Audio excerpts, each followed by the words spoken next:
Stars Roots is a very small village.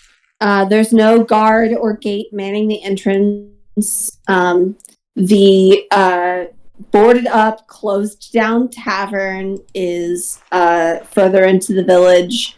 There's a small supply shop. It's a farming community, so most of the villagers exchange their crops or crafts with one another.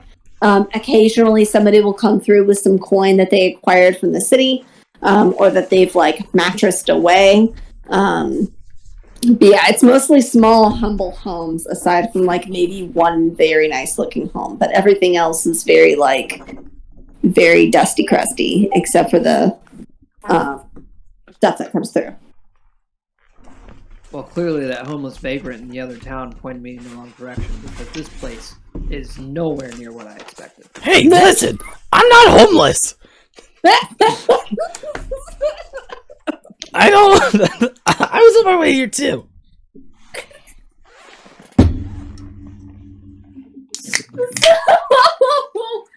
So, I figured we would start outside of the village, and then have everybody meet. So, for our players who are exterior village, have them meet up with interior village once they come in, as long as everybody's cool with that. Sure. Yeah, okay. Superior outsiders versus inferior insiders. Let's go. Not necessarily versus. Close the walls! Shut the bridge! For those of you outside of the village. Oh, you know what? I have to go get more D6s. Okay, go get your shit. No, it's fine. Continue. You should have came prepared, sir. Look, it's like You had all this time in the chat! I'm not even leaving the room. You still have to do effort for that. So for those of you outside of the village, I'd like to, rather than giving me a brief summary of your character, I'd like a brief summary of what is bringing you to these woods. If you're on your way to the village, if you're just sort of traveling through.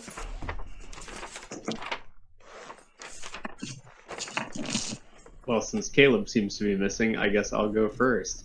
Okay. I happen to be passing through. Okay.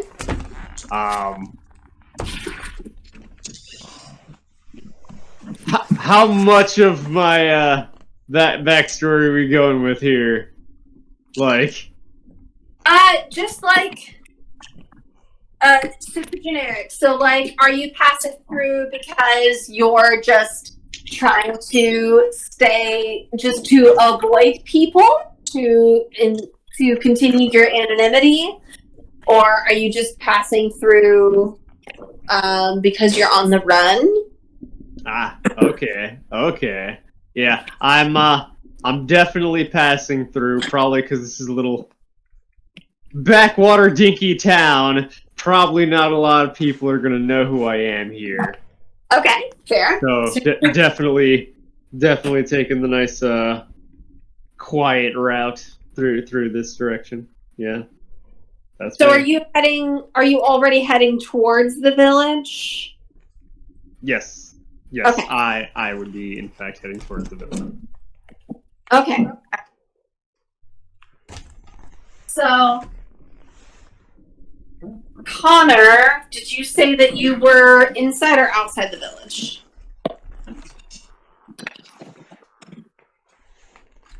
Connor? Marco? Hola. Well, since Connor's not here, and I have returned... What? Okay. Caleb, what brings you to the outside of the village? Leaf is very, very fucking lost. Aww. Leaf is trying to find her father and looking for her place in the world. She was more or less kicked out of the last group of adventurers for definitely not poisoning their food.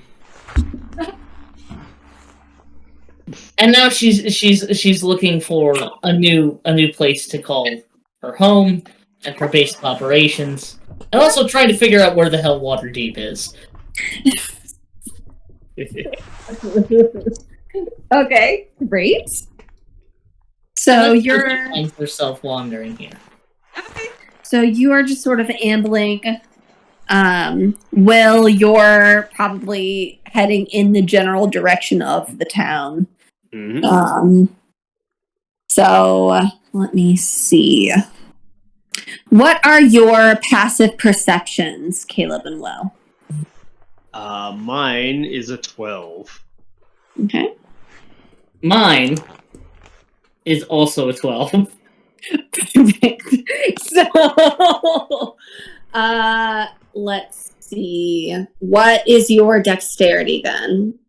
My dexterity is a +2. Mine's a +1. Okay, so then we'll say, as Will is heading in the general direction of the village, and Elias is heading in the general direction of the village, and Leaf is sort of ambling around, even though Leaf is the one who is ambling. Leaf notices Elias first. So, however you guys want to play that, go for it.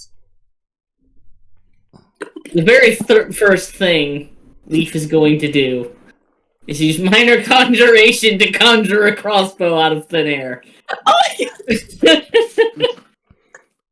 Okay, great. And I'm going to try and sneak up on this human to see what he's about. Okay. You don't have very much time because your stats are very, very similar. So you don't have very much to do before he's you get one thing to do and then he's going to probably immediately notice you. I'm going to try and sneak up on him. Okay. Roll me a stealth check.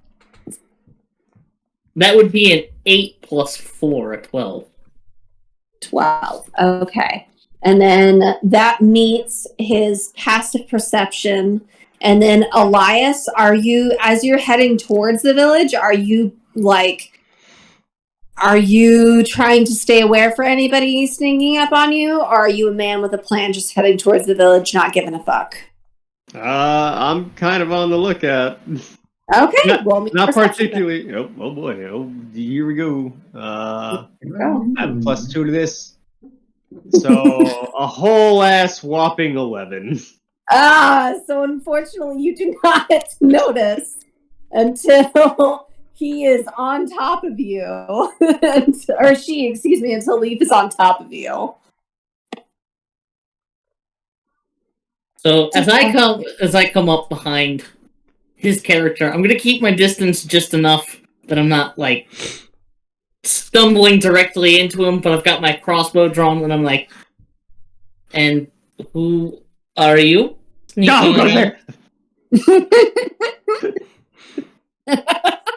Do you know who I am? I know you're a weirdo out in the woods. Oh, so you don't. Anybody ever tell you not to sneak up on people like that? Where are your parents? The Oh! one of them's dead. And I'm looking for the other one. Oh. Well, for one, put the crossbow down. I'll try to maybe tell people.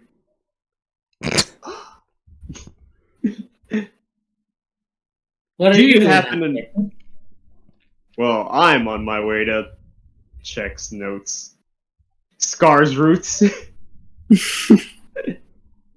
I happen to be passing through for no particular reason. Would your not dead parent happen to be in that direction?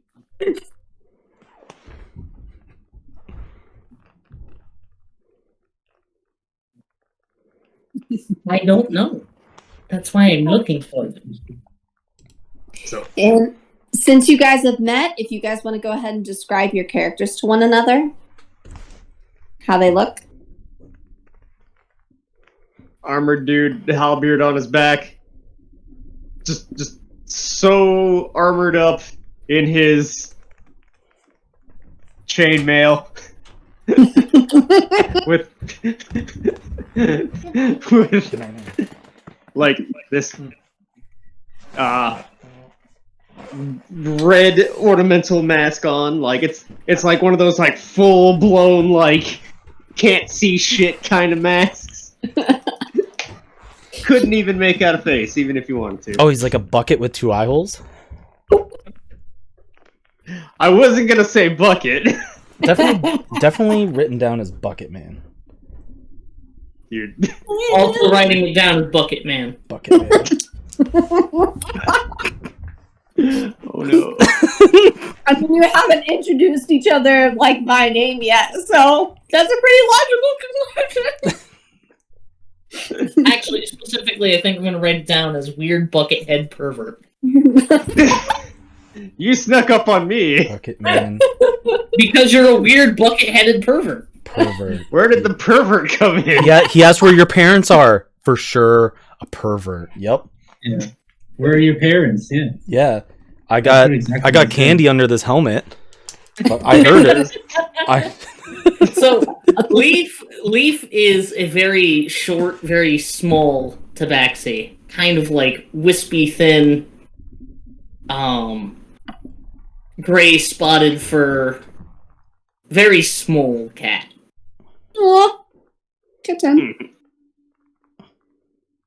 And I'm gonna lower the crossbow, and I'm like, well, I was going to go to the nearest village, which happens to be... I did not write it down. It's Scar. Scar's roots. I point in the direction of the town. You mean that way? Oh.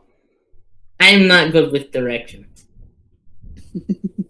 Well, it just so happens I actually can read a map.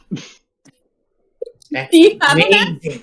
And I like inadvertently shoot the crossbow into the ground, and then the crossbow disappears. And I'm like, shit, not again. Was that magic? No. Look, I'm pretty sure that was. Never mind. Anyway, I'm gonna keep going in my direction now. And I'm going to keep following you. Fine. See if we can't find your parents there. Parents.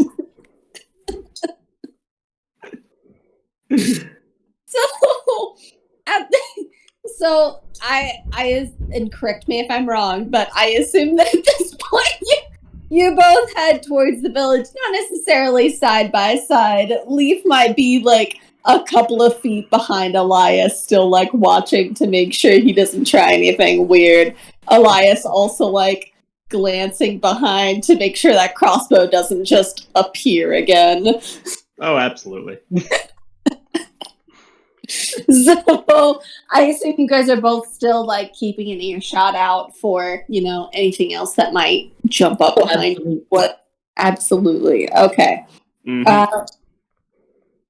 So with your passive perceptions, and I'm going to go ahead and keep the previous roll that you guys did. And at this point, as you guys are walking through the woods, you hear sort of a rustling in the trees. Almost sounds like wings fluttering, but not just flying. It's flying erratically, like a couple of birds are fighting. Ew. Do you hear that? Crossbow. I think that's fine. I mean, if you can hit them. Do you head towards the sound? Oh, absolutely. Okay, so head towards the sound. As you're heading towards, can you roll me one more perception check? Or an investigation check, perhaps. Ooh, Both are one of investigation us. even better. Investigation 13 plus 5, 18. That's a great check. So,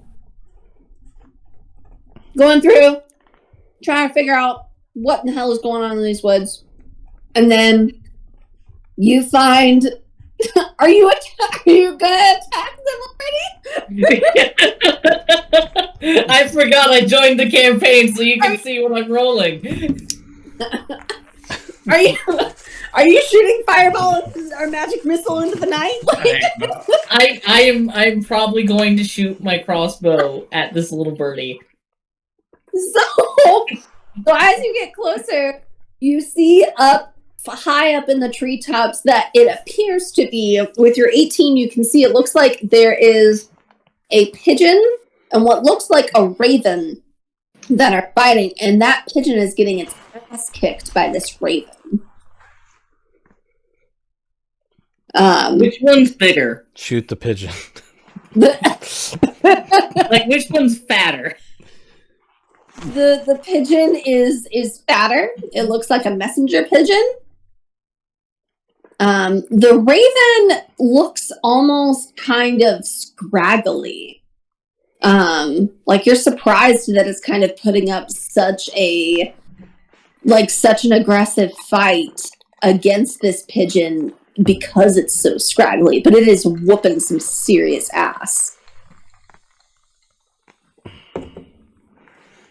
Do you still shoot at the pigeon? I'm gonna shoot at the raven. Okay, roll to hit. Well, since you can see it. Mm-hmm. They're flying around. Oh, yeah. 22? 22 absolutely hits. So, this raven is like they're tearing at each other. They're flying erratically around, but you're no stranger to this crossbow. You're no stranger to just wandering aimlessly in the woods and shooting things down to eat them. And you shoot right in the breast of this chicken. And it hits a bunch of limbs as it falls down. The raven starts to follow after it, but as soon as it sees you, it flies away. With your 22, as the raven is starting to dive bomb the pigeon, you can see that this raven has golden eyes. Leaf. But as soon as it sees you and you see its golden eyes, it immediately opens its wings up and flies away back towards the direction where Elias pointed towards Scar's roots. As the raven thumps onto the ground just a few feet ahead of you, dead from your excellent crossbow marksmanship, you can see that it has a little message tied around its leg. Fantastic shot. So, immediately after I have shot it, and the crossbow bolt deals damage, my crossbow and my crossbow bolt both disappear. Nice. Shit! And I conjure a new one. You didn't see that. I'm pretty sure I did. I'm gonna take the message off, but I'm gonna put the bird in my bag. Are you going to dress it, or are you just putting the whole dead I'm bird just putting the whole dead bird in my bag. Okay, so you take this bleeding bird. Not even gonna drain it or clean it or no, just as is. Okay.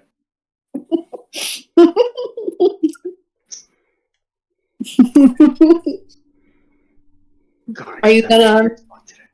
I am gonna look at the message, though. Okay. So you check out the message, and it said, "Listen, I'm gaming right now. I need you to relax." It's a great message. You unroll this like slightly bloody, slightly torn note, and it just says the words, "She's been taken. Send help for her. We'll pay your rates." Signed, Morris, with a logo of a finger that looks like a matchstick and a spark coming from the tip. and a crudely drawn map to the village of Scar's Roots, less than a day's travel from your current location.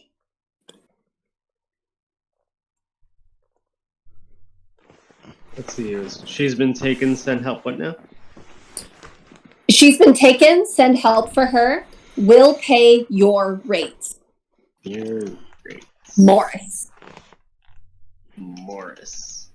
And there's the logo of a finger that looks like a matchstick and a spark coming from the tip.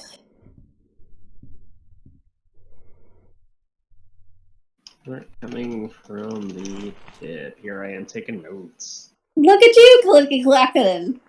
Clickety-clicking. And a crudely drawn map towards the village of Scar's Roots, which, based on comparing to your map, Elias, is about less than a day's travel from your current location. Oh, well, that's not very far at all. Yeah, that's not terrible. Very nice. Hey, Bucket Pervert. Do you know a Morris? Is he also a Bucket Pervert? No, I don't know a Morris. Also, I don't know any bucket perverts. I really don't know where you're coming up with this kind of thing.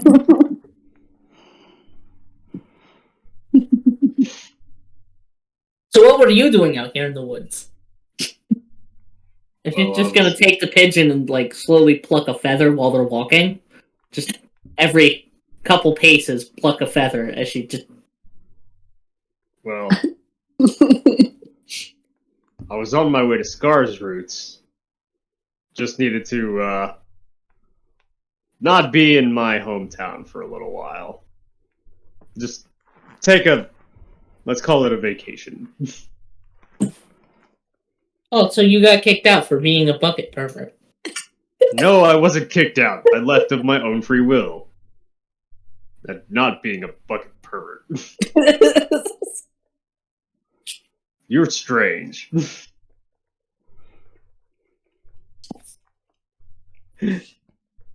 I'm not. So what are you out here for? Oh, right.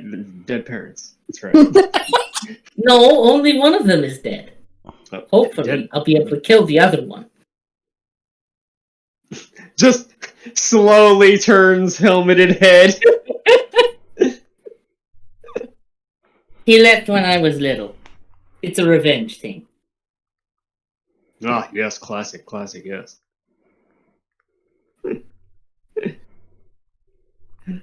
I may or may not know, in a different way, what you're going through. But anyway, are you really not going to cook that? Well, I gotta pluck it first. Okay.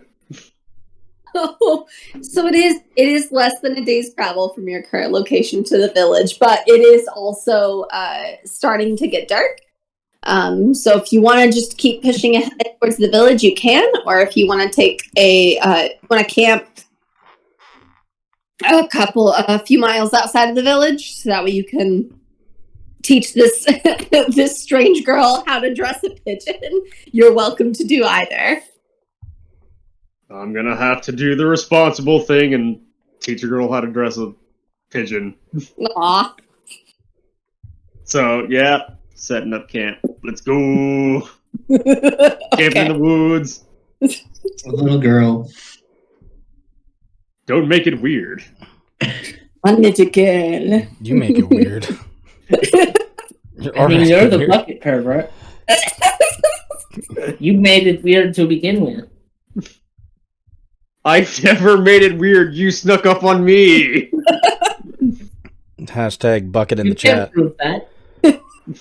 Bucket in the chat. Hashtag buckets too. Hashtag buckets are people too. So yeah, set up camp. Field dress a pigeon. Are you just going to take the pigeon from her and just do it for her and show her how? Or are you going to walk her through it?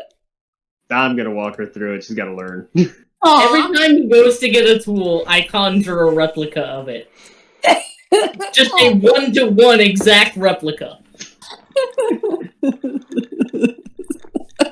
There just ends up being a point where it's all like, I'm not even trying to hand her the tool anymore. I'm just holding it up for her to do the copy.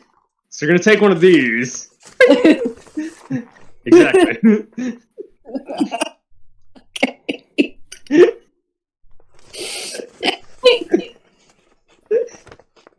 And then I just cut here and I trim there. Exactly.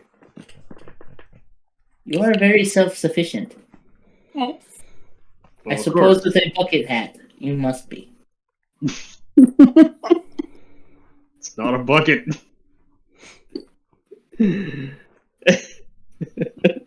So, you're dressing this pigeon, cooking it, I assume, Mhm.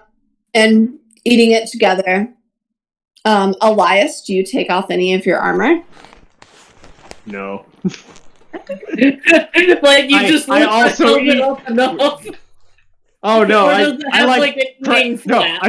I just press the food through the helmet.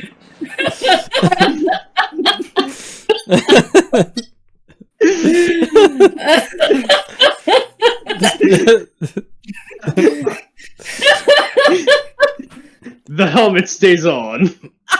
I'm just staring the whole time like I take it back. You are not a bucket pervert. You are a bucket monster. Like, it looks like Elias has practiced and done this more than once. He's weirdly good at it. It's like a train wreck. I don't want to watch, but I just can't seem to look away. Like Well, a Elias, man needs to eat. Have you never seen a man eat before? Not like that. Elias has like specially handcrafted tools that to shove like they look like giant chopsticks, but they're pointy.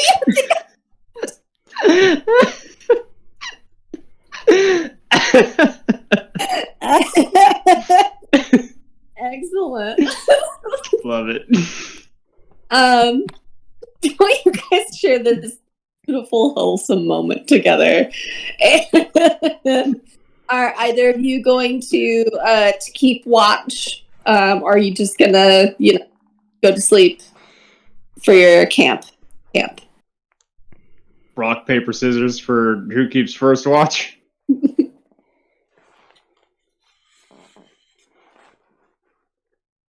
I don't have the stuff to use find familiar, so yeah. Oh boy. Just roll a dice. I'll take Even or odds. This was your idea.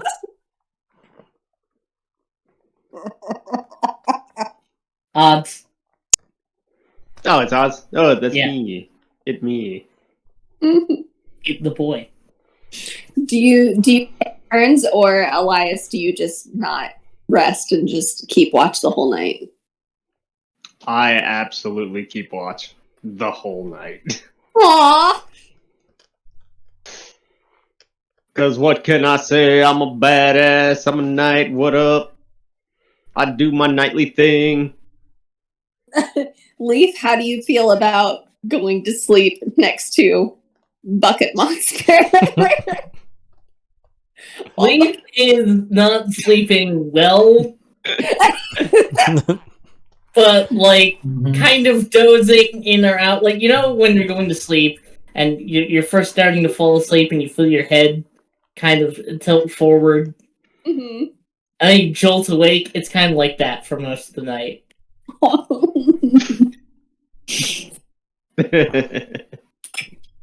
Okay. Just roll this very unrelated dice. Okay, so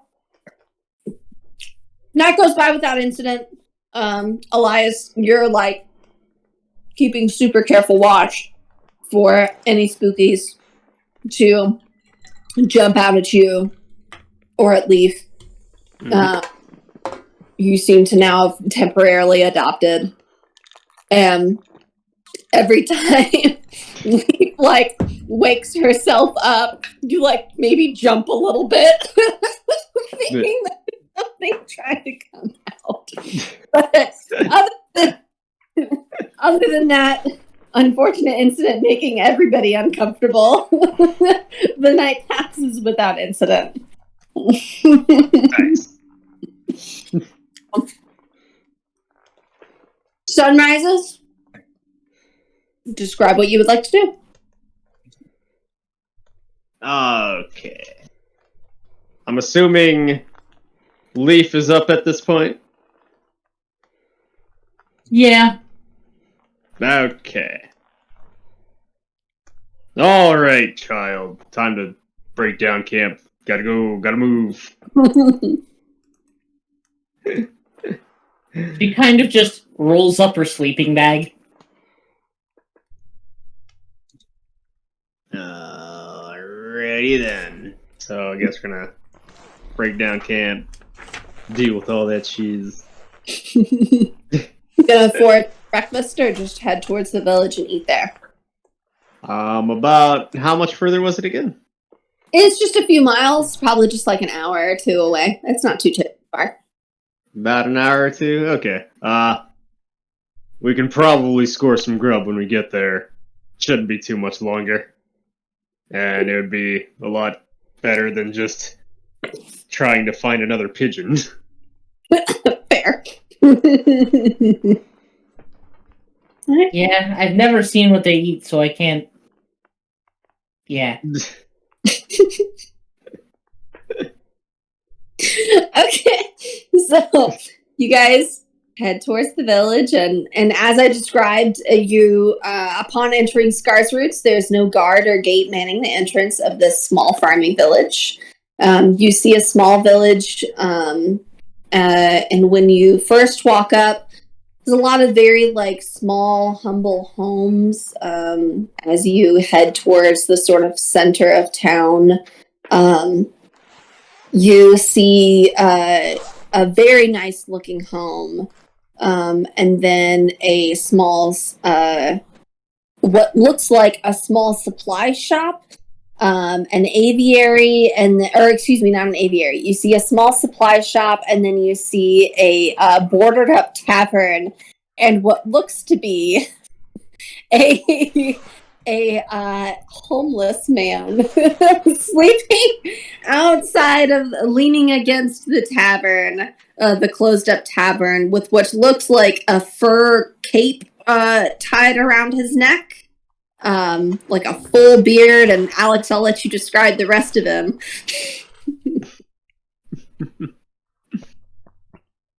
Yeah, he's a gnome. He's a Tonitrus Jr. But all in all, yeah, he's got like a fur cape on. You can see that he's got an empty bottle in one hand. He's got a bit of drool coming down from his lip. You can see that he's fairly passed out. He's got a silver earring on one side, a pretty full beard, some messy hair, and a rope tied around his waist, holding on to what seems to be, what do I got? I got a dagger, a spear, and a crossbow. I'm barefooted at the moment, and I'm just like plucked up against, but you can hear like almost like the sounds of waves emitting close to me, like the crashing sounds of waves. It's very soft. It seems to be coming from my necklace.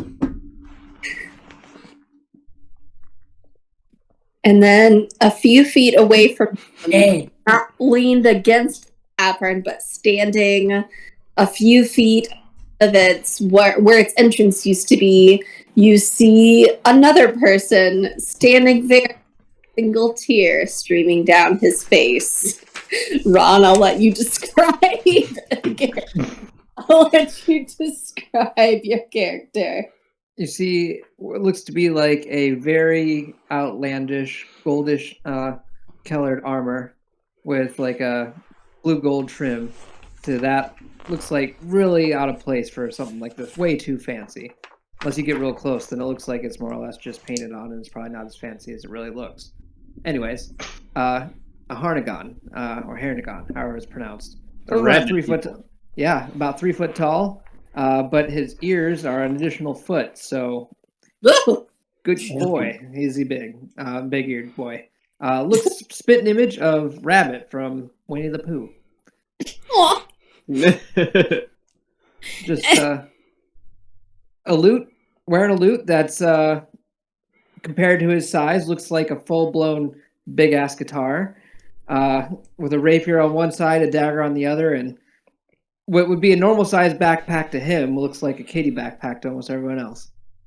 Just really disappointed that getting into town, this tavern, the one place where he feels that he might be able to make any income, is shut down. Just really? At a place like this? Of all things. And then is Connor here? I don't know. Tavern's closed. I can't sell drugs if the tavern's closed. Okay. So where would you like to be? Do you want to be in the supply shop? Do you want to be further in town? Have you made it to the town yet? Yeah, I'm in town. Okay. Where would I be doing? Aside selling drugs to the community. Oh. Slinging crystal on the corner. Yeah, I'll be somewhere like an alley or something, like just wait for someone to walk by. Yeah, the supply shop, that's the only place that's open. I'll be around There's there. like a total of 25 people in this town. Yeah. You're looking for an alley that no one knows about. Well, then I'll be at the supply shop just waiting outside. Because Everyone knows Hey, than you then. They're like, it's a oh, we need to small- go talk to Connor. yeah, You can definitely be in the alley in the supply shop. Do you want to emerge now, or do you want to like get at them as they're passing the supply shop? I'll wait till they come around and then I'll talk. Oh, for now, we'll focus on Tanatrus Jr. and Loden.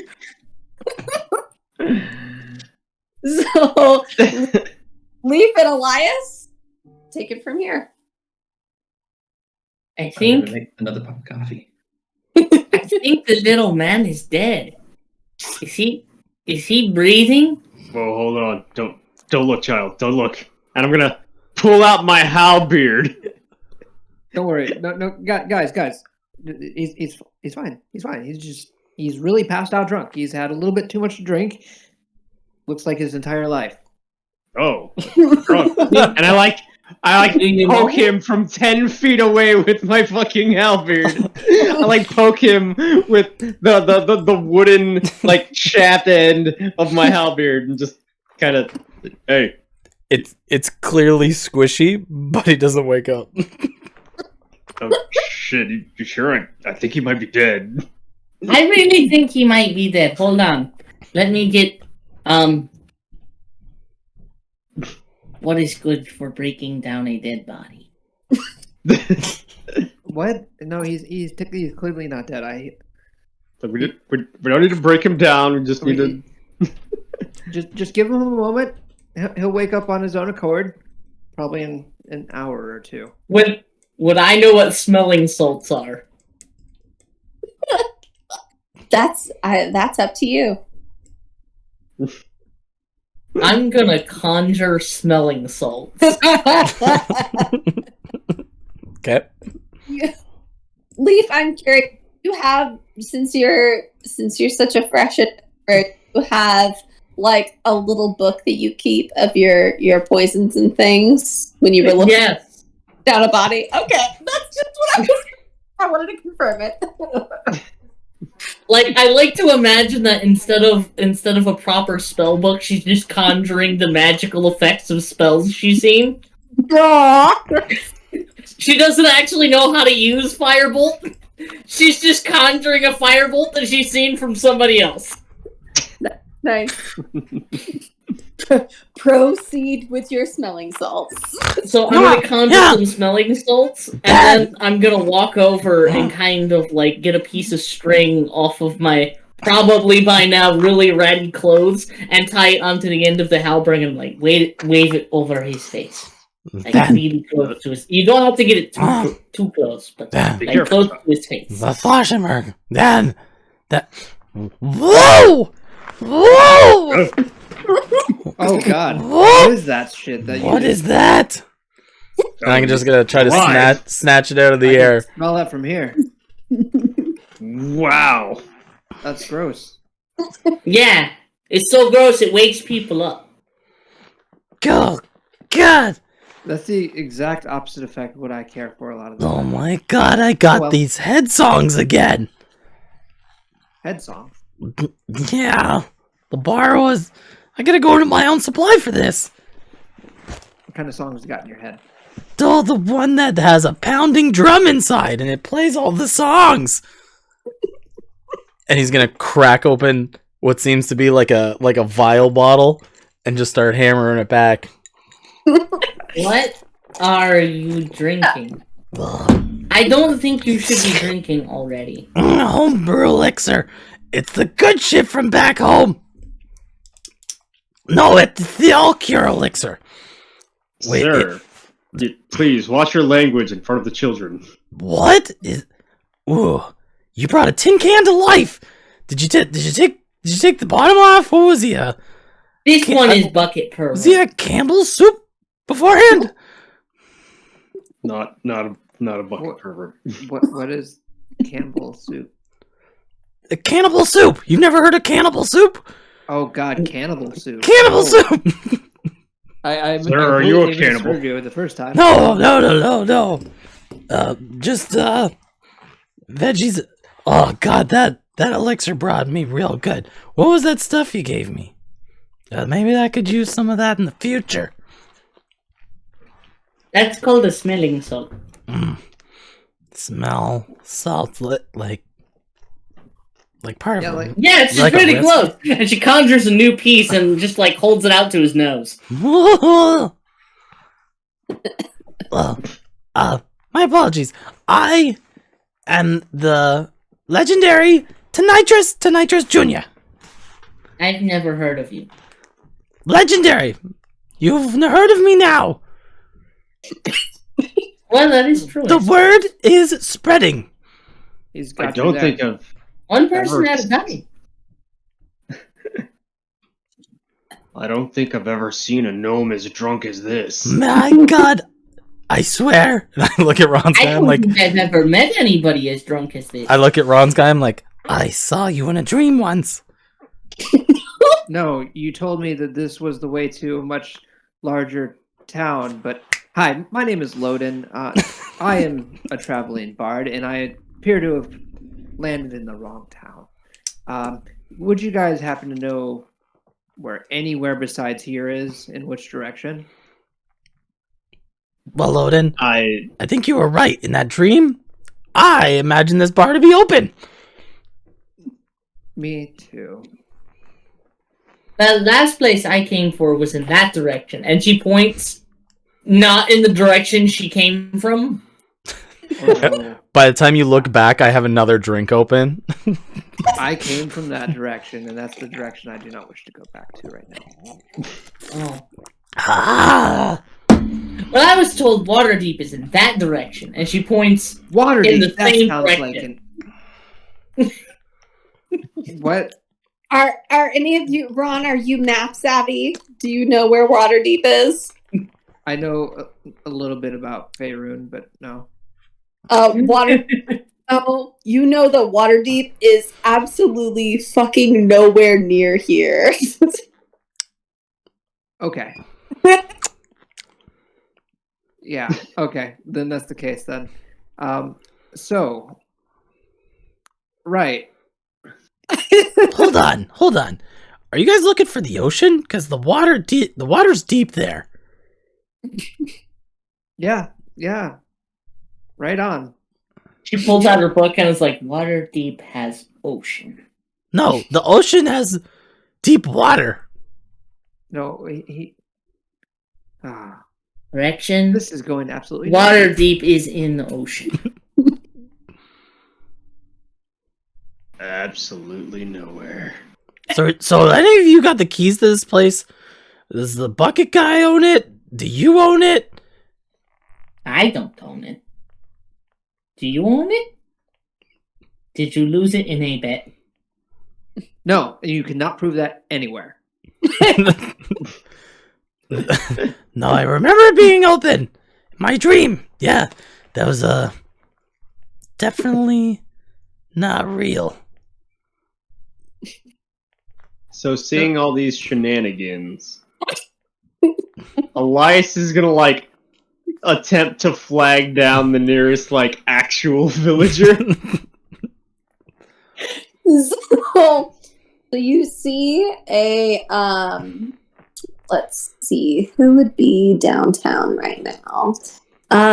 You see someone starting to approach you from within the village. They look like they've got a small burlap sack with them, and they're walking towards the eatery, which is the building just past the tavern. So, but they see this group of shenanigans occurring, and it's like when you see something weird happening in the street, and like you're watching them, but you're also like looking down and looking away and like walking to the other side of the street. So, like holding your bag a little tighter, maybe shooting it up towards your arm. Walking just a little bit. Wait, ma'am, I just want to know what's up with this tavern. Why is it closed? she like looks away, like on the road ahead of her, and just goes Wait, like shuffle the eatery. did anybody try the door handle? And as she walks past you and shuffles towards the eatery, you see, or rather, you hear a voice coming from the alley,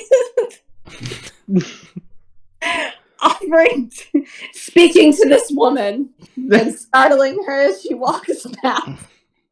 Connor,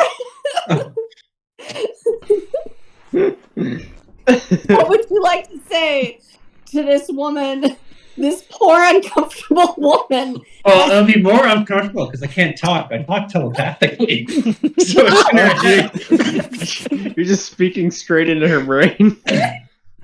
She's like shuffling past the alleyway to get Yeah. toward the street. And then all of a sudden, in your own mind, she hears, "Hey kids, want to buy some drugs?"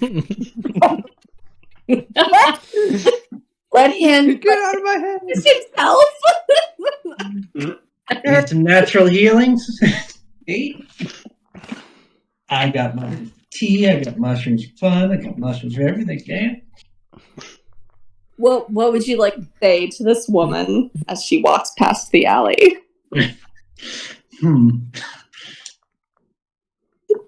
Hey, Miss Krabappel, back for some more?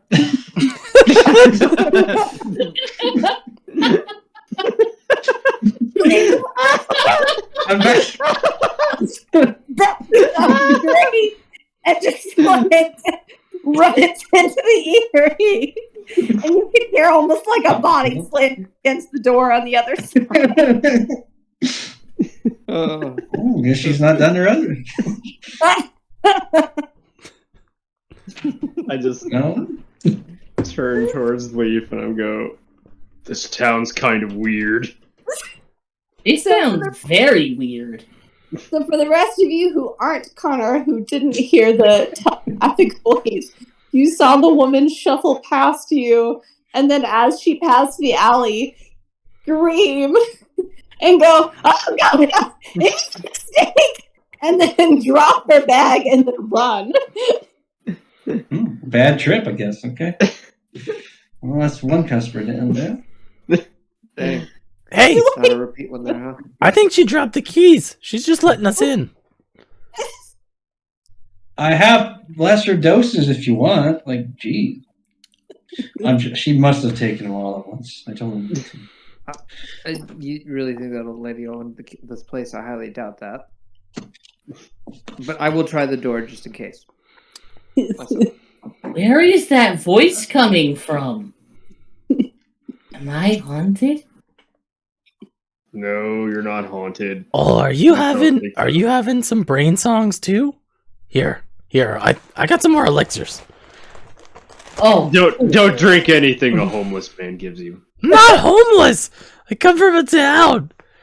I live with my do you dad. have a home in that town? Yeah, I live with my dad. That's what they all say. Bummy. Dude, you're talking to me like some kind of pervert.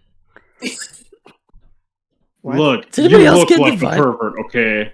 I motion to the rabbit man. I say, look, doesn't he look like kind of a pervert? I mean, I he's am a sleeping outside world-class taverns. engineer. He does look like a homeless vagrant. I'll give you that. Pervert, I can't. I haven't talked to him too much. He just talks a bunch of nonsense and gives me some false directions. You found a place with life in it. Okay, He's also- you know, I guess that one's on me. Apparently, I just didn't give you any specific details. I was in a rush, but that's on me. How did I get here then? What? You followed me. I couldn't lose you. I tried.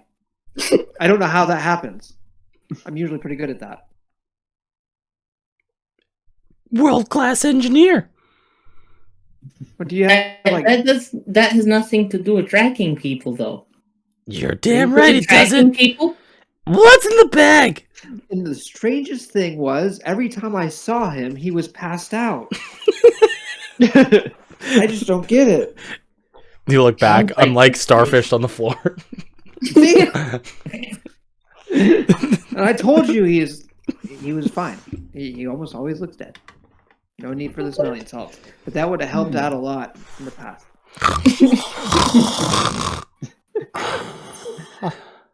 I guess, are we going to check inside of here? Is the door open when I try and open? So the door there's some 2x4s that are it's literally boarded up. There are 2x4s that are nailed across the door frame. If you Are would there like any- to, Are there any windows to look inside? there are windows. They're also boarded up, but I mean it's not like an airtight board up. It was very it was to send a message that, hey, this isn't fit to go inside. It's not, there aren't holes big enough for a whole person to crawl through. Honestly, But you could peek inside. You could Has it- definitely inside. the decor's. I would like to peek inside. Okay. Has it been closed since I've been here? It has. It Okay. has. Honestly, Uh, the decor. And I can see them all, right? Yeah. What do you mean you can see? Can I You see can see them those outside, yeah. ruckus? Oh, the Yeah. Yeah.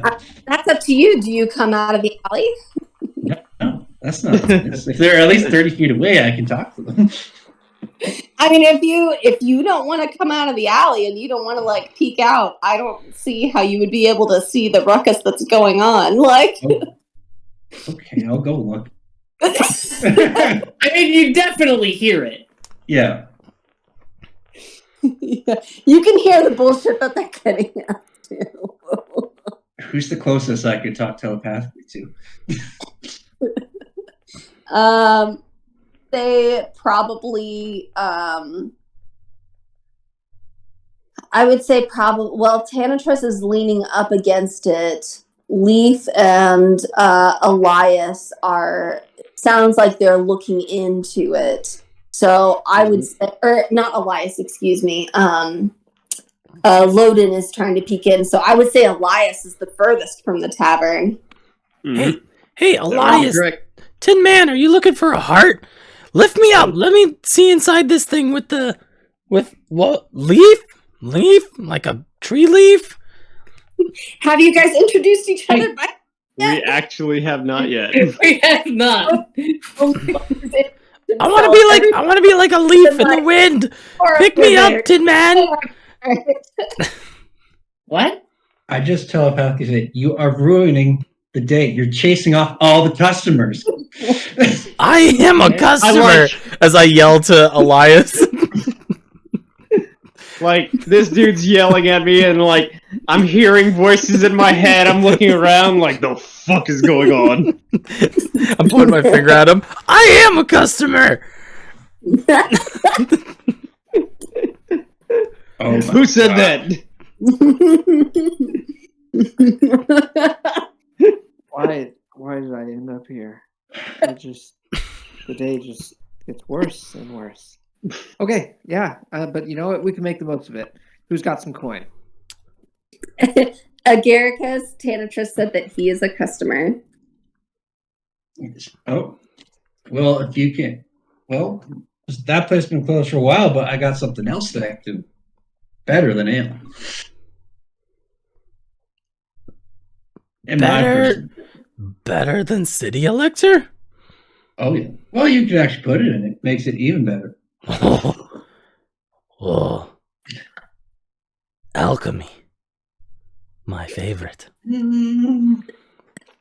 Sure, I guess. Do you dabble in a weird concoction that I've heard? Honey oil? Who are you talking to? Elias, he's talking to me. I've heard of honey oil, but So Elias has Who's he? no, he's gonna. I'm just looking around. Who the hell is he talking to? your friend, come around the corner and I'll show you what I got. Okay, man. I'll see you in a minute. And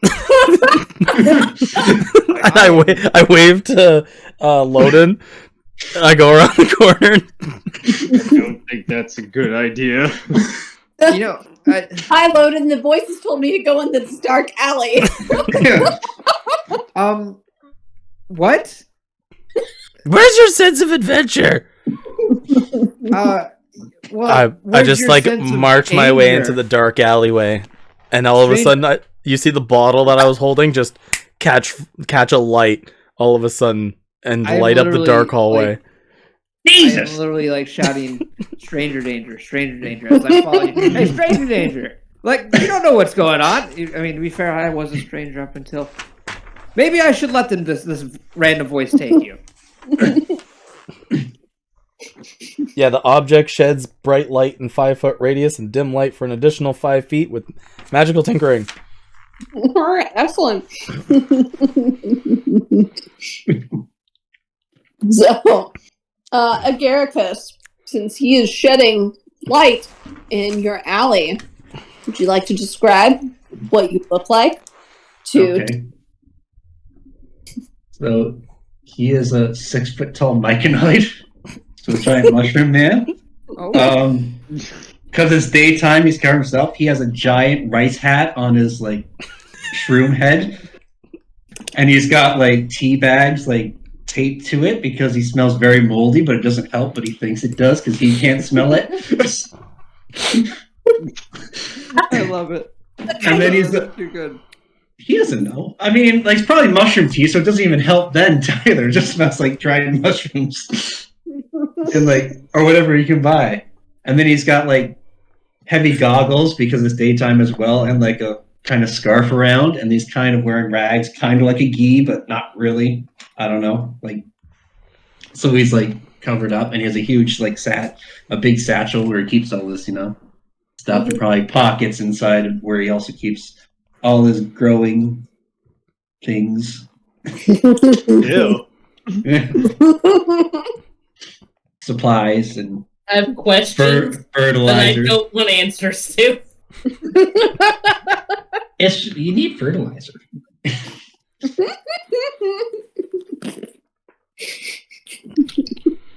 At any rate, I am going to try and peek inside this building. For sure. So Tanatrus and Agaricus are having this drug deal in the alley. It's Tonitrus Jr., and you're gonna respect it. I didn't say any. How did I disrespect you? What are you talking about?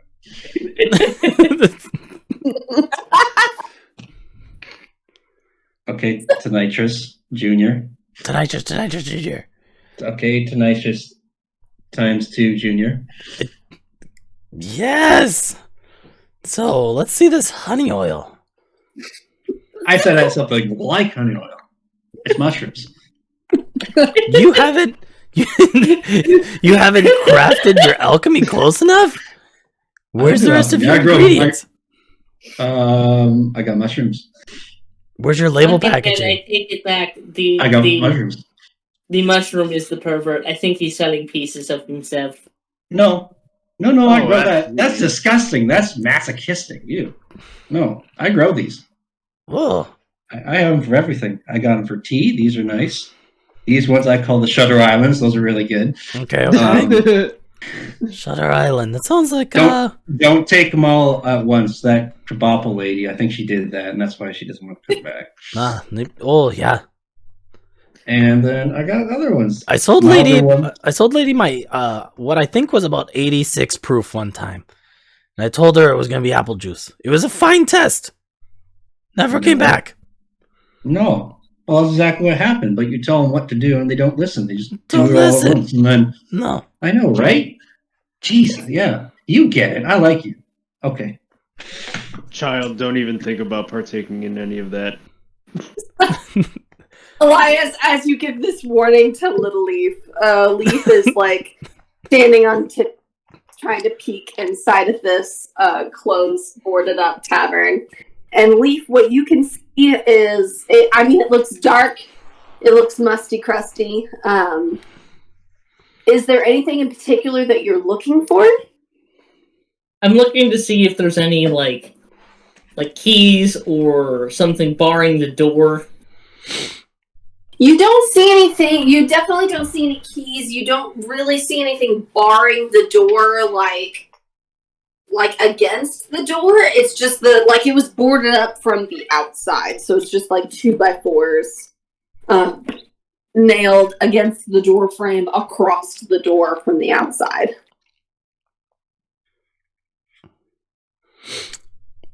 Child, are you sure you don't just want breakfast? And I would like breakfast. okay. As you say this, there is a very large, very surly man with eyebrows that are too big for this world, who emerges from the eatery that the very afraid woman ran into just moments before. And he just sort of like grunts at you, at Loden and Leaf, as he sort of saunters your way about halfway and says, "What are you guys doing looking in there? It's not open anymore." Why is it closed? I thought human peoples like to drink all the time. Not here. What are you looking for? You just looking for liquor? Are you looking for eggs? Hi, clearly we seem to have gotten on the wrong foot. I would like to introduce myself. My name is Loden. I am a traveling bard looking to entertain anything to make a few coin. And this establishment appears to be closed, and I was wondering where else I might be able to set up shop. You see so because of how large his eyebrows are, you really can't even see his eyes, but you see, like, the more you talk, the more he has, like, a grumpier and grumpier look on his face. And as soon as you say that you're a traveling bard, like, his face slightly contorts in, like, an annoyed sneer. And he just, like, turns and starts to walk back towards the eatery and just sort of grunts and says, "If you're looking for food, it's over here. If you're looking for drink, we ain't got none. City's 3 days away. Try there." Is he very loud? No, he has a very deep baritone, but he isn't like super loud though. No. He's got that Texas groan. So in the dark hallway, I wouldn't have heard that there's no drink in town. You probably heard it because as he was walking away, like he probably passed he was starting to pass the alley as he was saying. So I mean, I guess that depends on your passive perception because you're in the middle of a drug deal with Agaricus. Wait, he doesn't even talk. I just sound like I'm talking to myself in a dark hallway. My passive perception is 10. Oh yeah, you probably don't hear it. My brother in Christ, you are busy. Listen, As he's walking away, Yeah. I'm gonna holler back. Hey, who is this Morris guy? You see him immediately stop, and you see his shoulders kind of like slouch down like a deep sigh, and he turns and he's like, "You don't mean Morris Munt, do ya?" I don't know. It's just Morris. And I hold out the message that was on the bird.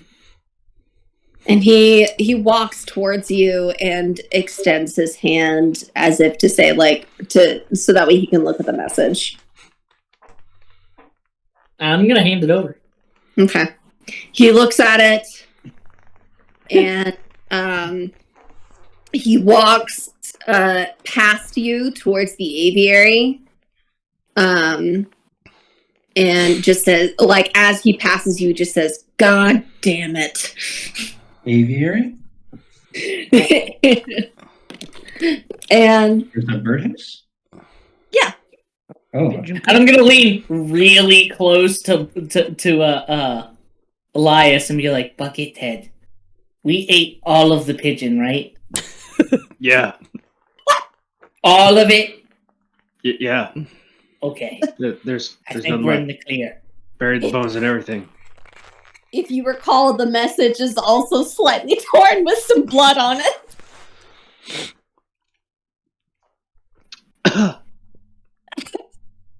Bird feather. What would you like to do? I'm gonna go Anyway, up to so- him. Okay. So, this Morris guy, he sends a bird? He probably shouldn't have. Do you walk next to him, in front of him to get his attention? What do you do? To him. Next to him. Okay. So you're walking next to him, and as he goes, as he starts to approach the aviary, Leaf, I'd like you to give me a dexterity saving throw, please. Oh, okay.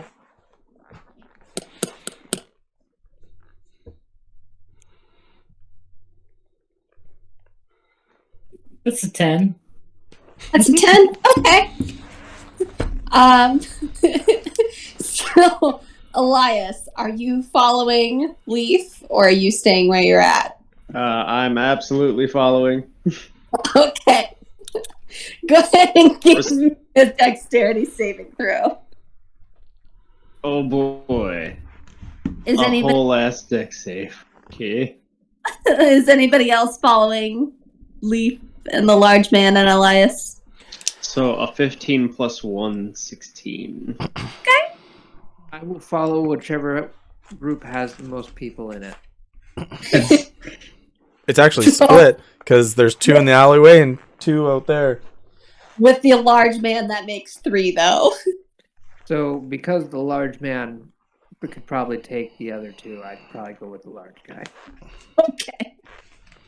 So, as you guys are walking next to, or rather, as Leaf is walking next to the large man heading towards the aviary, and Elias is following dutifully behind, there is a crash, and the door to the aviary bursts open, and a man is being thrown out of the aviary. And Leaf, this catches you off guard, and without Elias to yank you to safety. And Elias, you can choose to pick Leaf up and put her over your head, or to yoink out of the way, or however you would like to do it. Yoink! And into the dust of the road, there is a small, scrawny man who is just thrown into the dirt. Let's see. You see in the entrance of the aviary, who appears to be the one who threw this scrawny man out, is a gnome.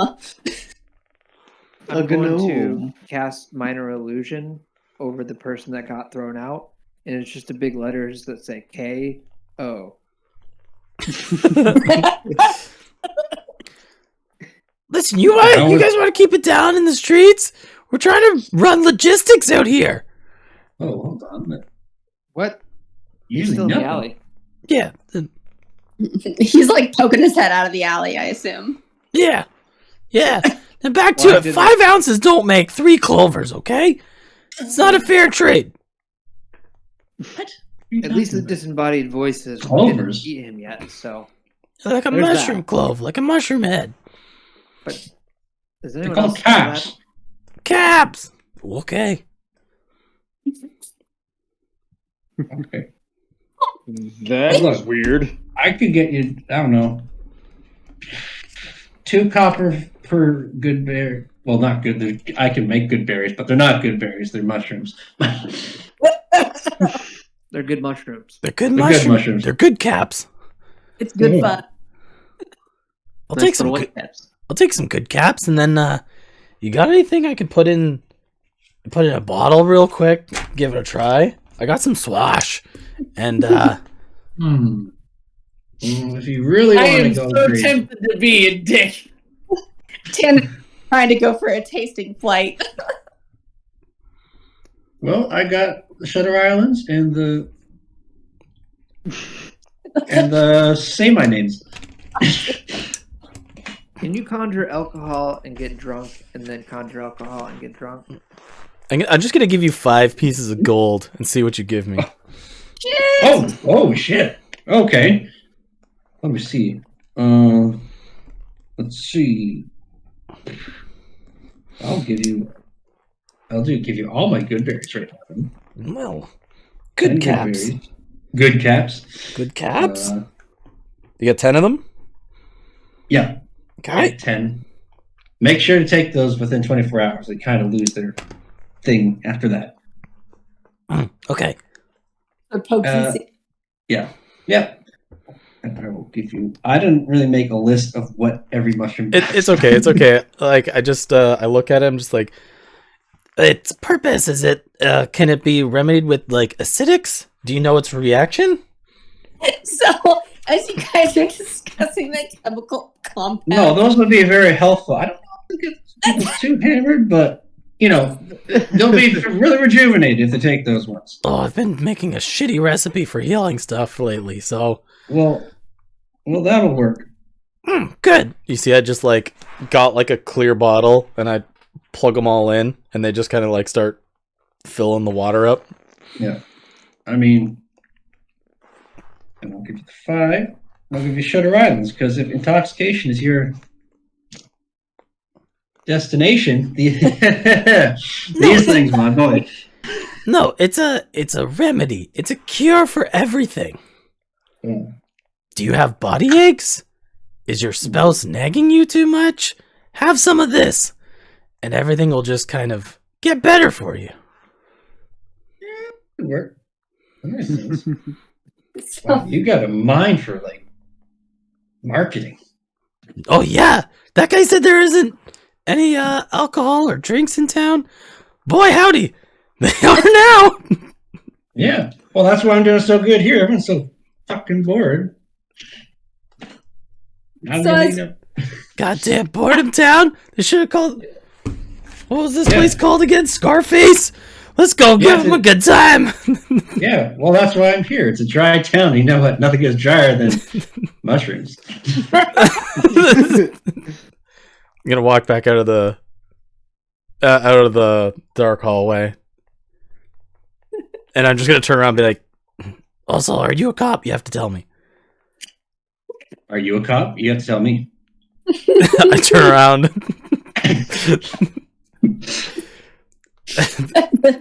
And I just Well, you I have a you belief hear- that we're both undercover cops now.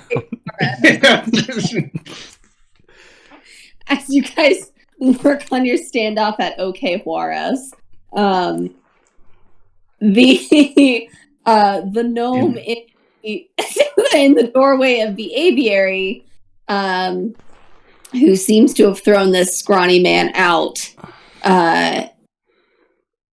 he looks up and notices that you guys are, like, he sort of scans around, his eyes get a little wide, and he looks up at the large man and says, "How the hell did you allow a bunch of fucking adventurers in here?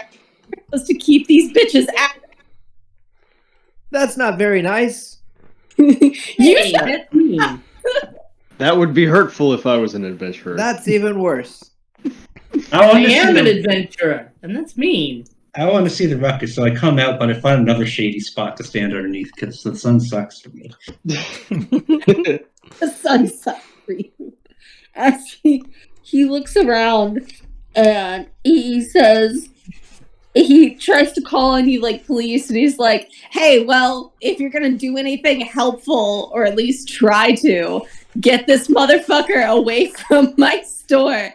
He's been camped out here for the last 3 days, and I can't get him to actually leave and stay leaved." I'm gonna conjure You mean a gallon of drow poison. He looks up at you, Elias, and points his finger, and he says, "I know what I said." And he looks. Okay. Is the man from the bird place the gnome? Yes. Okay. He looks up at you, Leaf, and you see sort of a spark in his eye as he seems to recognize you. When you say that you are an adventurer and that you've conjured something, and he starts to eagerly ask you, just like, "Oh, I know you. Something or another wind, right?" Yes, I am Leaf in the wind. "Yeah, something or another wind. Listen, get it. Get Morris. You gonna fireball him? Do it. Are you gonna throw poison at him? Gross. Do it." Oh, I throw this is poison. Morris? I hold my hand back on the mushroom man. Where's and the I'm letter? I'm just like, yo, I feel like fire's not good for you, man. You're pretty dry. This escalated quickly. You guys are quite violent. Can we all just get along? And you guys is really about- need to open that tavern back up. People need to just let loose and listen to some good music. I can provide that good music. I talked to him. I was like, "That's why I'm here." Hold up. I know I heard it this time. Also, before you do anything irrational, you don't know who are police. Man, What fuck the the fuck are you police. doing? What are you talking about? Why would I care about? What were you doing back there? What are you doing up here? Why is that man on the ground? He got Yep. thrown out of, I guess, a bird shop. My God! Apparently, Who owns a Rob- bird shop? What a maniac! And I go up to the Is he- man on the ground. Is he dead? If he's dead, I want him. No, I'm giving him a good berry. I'm giving him a good cap. Okay. So the man who was thrown in the dust by the gnome, he is alive. His face is in the dirt, and you see his body is shaking though, like his arms are shaking, trying to get himself up. And the large man looks over at the gnome and he says, "God damn it, Brutus Hedgenose, how the fuck did you let him send a letter out to call on some adventurers?" Don't worry, buddy. I get like this every morning. Don't worry about it. I get all shaky. You'll get through this. We're not going to poison him. Okay, let me just put this away. I am clearly in the wrong place at the wrong time. So this man asked for Worse help? by the minute. I give him a good cap. Give me a good cap. Not you. Oh, I give the man on the ground. Do you want one? give Want him out one? there. Do you want one? You see his his eyes sort of widen, and he looks absolutely terrified, and immediately goes to clutch an item that appears to be underneath his shirt, like a pendant. And he said, "Oh God, are you the ones that I sent for? You're with the Matchstick Brigade, right?" No, man, you don't need religion. You need some of this. And I hold out a bottle of elixir to his chest. Are you going to put it in his mouth, or like? So, No, I'm not. I'm not forceful. I'm not forceful. I'm just clothes? suggestive. Alex, I'm sorry I didn't hear you, but Caleb, I'm not. you can't see the pendant is underneath his shirt. Okay. Like it, yeah, he's wearing like a tunic that goes up to like just above his collarbone, and the pendant is like in between his pectorals. Yeah, I'm not forcing anything. I'm just suggestive. He like puts his hands up, like he's scared of you, but like, peeks his head out from around his hands and just. So if you're not with the Matchstick Brigade, why are you here? And he points at the man that Brutus called Varish, who is the large man is Varish. And he said, Why do you have my note? Why is it I covered? I found it. yeah. Why am I asked all these questions? I don't know any of these people.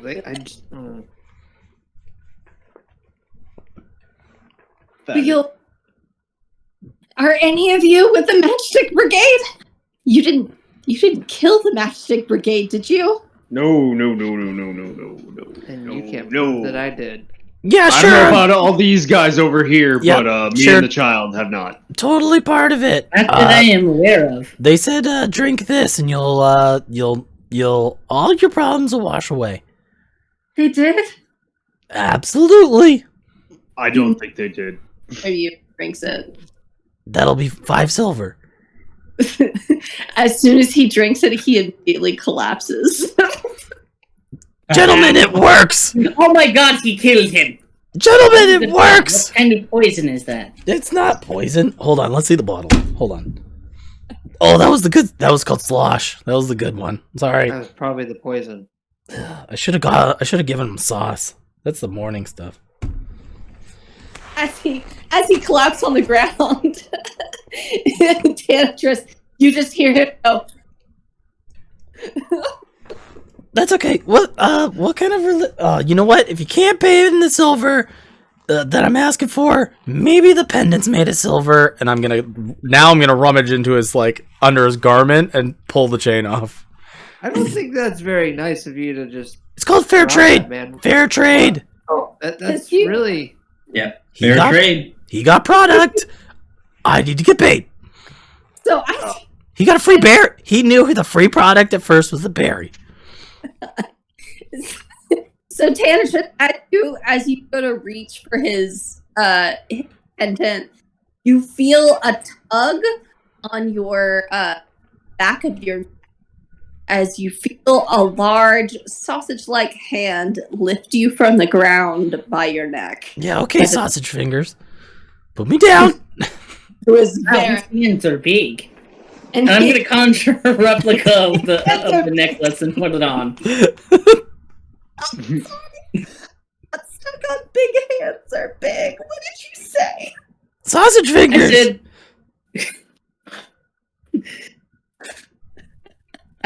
You I call this- conjure a replica of his necklace and put it on. So you can't see. You can only see the chain of the necklace. The pendant is underneath his shirt, Oh, and I was hoping to pull it off. Did I let go? Like he just got me No. off? as you reached for him, Varish picked you up by the neck. Oh, well, never mind then. And Varish picks you, Tantris, up by the neck and just turns you around to face him, and you're nose to nose, and he just says, "You're not here to take from these people. They don't want you. Get out." Wow, I didn't know they stacked shit this high. Put me down.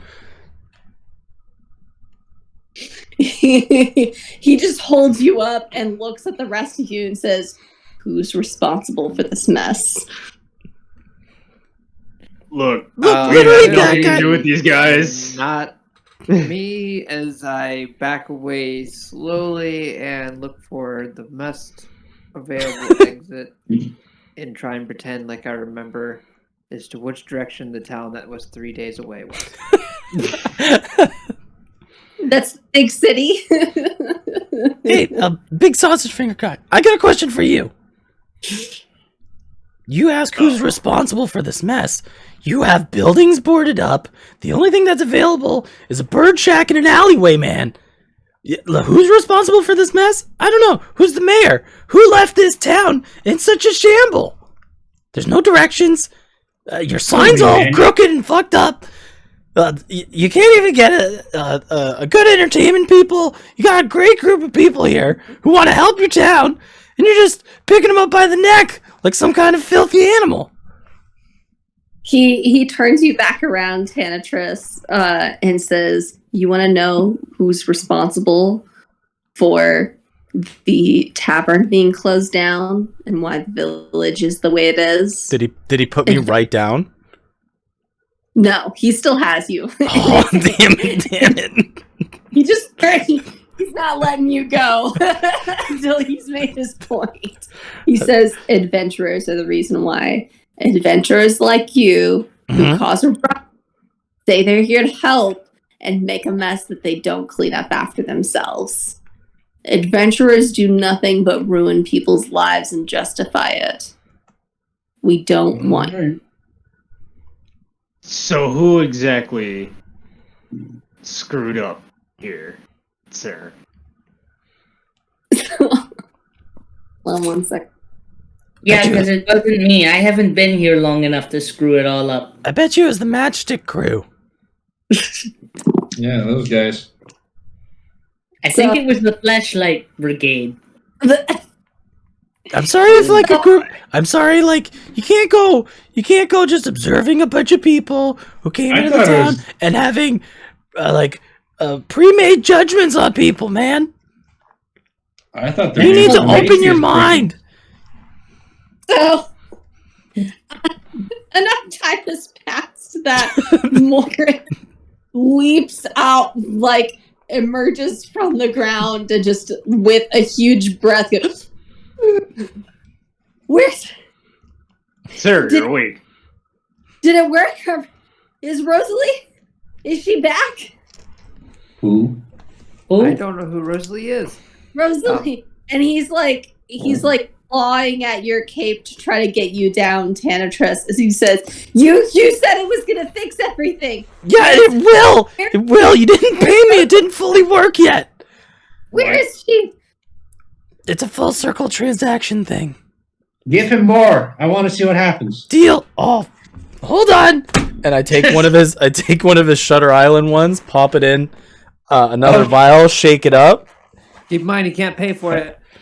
Yeah, you're just giving this guy drugs for free. Yeah, but this guy's the mayor. I'm gonna send him the bill. Here, sausage fingers. And I just drop the bottle, like, into the other guy's lap. You drop it into his lap, and then Brutus Hedgenose, the gnome, goes. Okay. He to go for it and grabs it and says, "Whatever the hell this shit is, it better pay for whatever bullshit you caused, Morris." And he walks back into the aviary and slams the door. That's not for bird consumption. Man, Morris, that sucks. He stole your drugs. That's not for bird consumption, asshole. What the hell? I want to see what happens. Everyone can hear that in their head. Like, where is what's that the point? Now I'm down. Okay, so you heard it too, right? There's a voice that just pops up out of nowhere, and I just am trying to figure out who the hell is saying it. Yeah, and it's not the one that usually tells me to poison people. Right, that's not what I was expecting to hear from you. Okay. Okay, Big Grump, Wow. what's your name? Agaricus Jones. Grump. Is it the mushroom? Is the mushroom making that noise? No, Mushrooms it's the don't building. talk. Yes, it's the mushroom. You've all been infected with rapport spores, so I can telepathically talk to you now. We've been infected with what? Rapport spores. All right, listen. Where's I got, the antidote? listen, I got my hands There's no up. antidote. You're Things fine. are fine. You can put me down. I'm not going nowhere. Morris reaches up to you, Tanatress, and he just yells, "Clearly, you've said that you're not here with the Matchstick Brigade, but please, they must have sent you. Please, I'll pay their rates. I know they're expensive, but I'll pay them. I swear. You're clear." Oh. I heard pay Oh. and money signs appeared across my eyes. That was the first time Nice. that I heard anything about coins since I got here. Sign me up. I heard you need some help and you'll pay. I need money. Yeah, I'm in too. I come from Yeah, like I mean, a great line of warriors, and we can do a lot of different things all at once. I might not have all of their skills, but I've been sent out to do whatever you guys need done. Right? Yep, that's me. You first need to pay me That's funny. You don't look like a warrior. If it means actually helping this place out, I will also join in. Oh, Bucket, you're such a nice guy. Look, if it means getting a free breakfast, I'm all in. Look, I'll try some of this adventuring as There's well. I'm pretty sure. Too? Sorry, what were you saying, Agaricus? You were going to try it. I'll join in because a lot of these people are kind of narcs. They don't really pay that much. What's a narc? I will first take Boring people. your chain as payment for the first drink. You see, he grabs at his chain and just like he grabs at his pendant underneath his shirt and looks really concerned. And Varys says, "Morris, if you're really going to enlist this group to help you, you make sure you pay them when they've actually done what they said they're going to do." And you see Morris nods and says, please, Varys, set down their leader so that way they can help me. Leader? Who's the leader? What? That was a little out of character, I think. Why would he just be assumed to be a leader? Because he's the loudest. Because he talks the most. That makes the most sense. Wait, who's the leader? I don't know. I mean, the leader usually is the loudest. Who's the leader? Yeah, that makes sense. I know this from experience. No, honestly, like That's why people. it like clipped out. Who did you say? You? Oh, The loud one was the leader. You. Yeah, damn right. Sure, he could be the leader. Morris just sort of grunts, just and he looks at you, Tanatus, and says, "You better do right by him. Don't you just leave him in the lurch and cause a bunch of mess.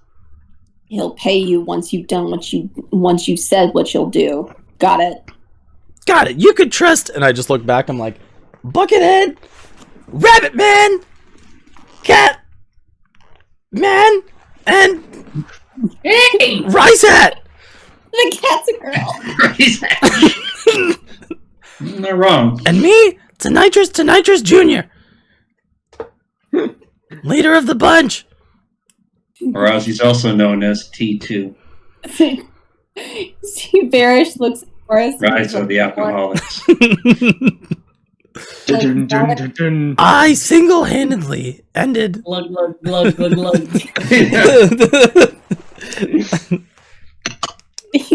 Varys looks at Morris and he says, "Morrison, I mean, only if you're sure that you think they're going to help. I mean, they don't even have a Tonitrus Senior. It's just the junior. Well, like, And he yeah. doesn't know all their names. It's just man and head. Well, yeah, my dad's Yeah. old as shit. He's not gonna walk all the way out to this bummy ass town. Look at it. He's gonna go to a place with a real bar. I'm out looking for special remedies to really like bring back to my people the Sloshenberg. That sounds like the proper name for drunks. This is the ultimate Yep. cure all elixir. Something tells me that that's not exactly what you think it means. I do not think it means what you think it means. Yeah, listen to them. It's not what you think it means. Right. All right, sir. We are on the case. We're all in. Right. Brutus sets you down to Nitrous and walks back over towards his eatery. And who has the? I want everybody's passive perception, please. I've got a live leads. Well, 10. I got a 13. No, passive. Yeah, passive. Oh, yeah. Mine. Unless you're like looking at, like focused on Varish as he's walking away. I mean, what do you mean? I mean, I'll go ahead and peek him. Not like anyone can tell with the helmet and all. No, I want this guy's necklace. I'm on payment. look, no, just look. He'll pay you back double because he owes you for the experiment, which we didn't even get to see what happens. Right, now that's also gone. Yeah. I already paid front on that.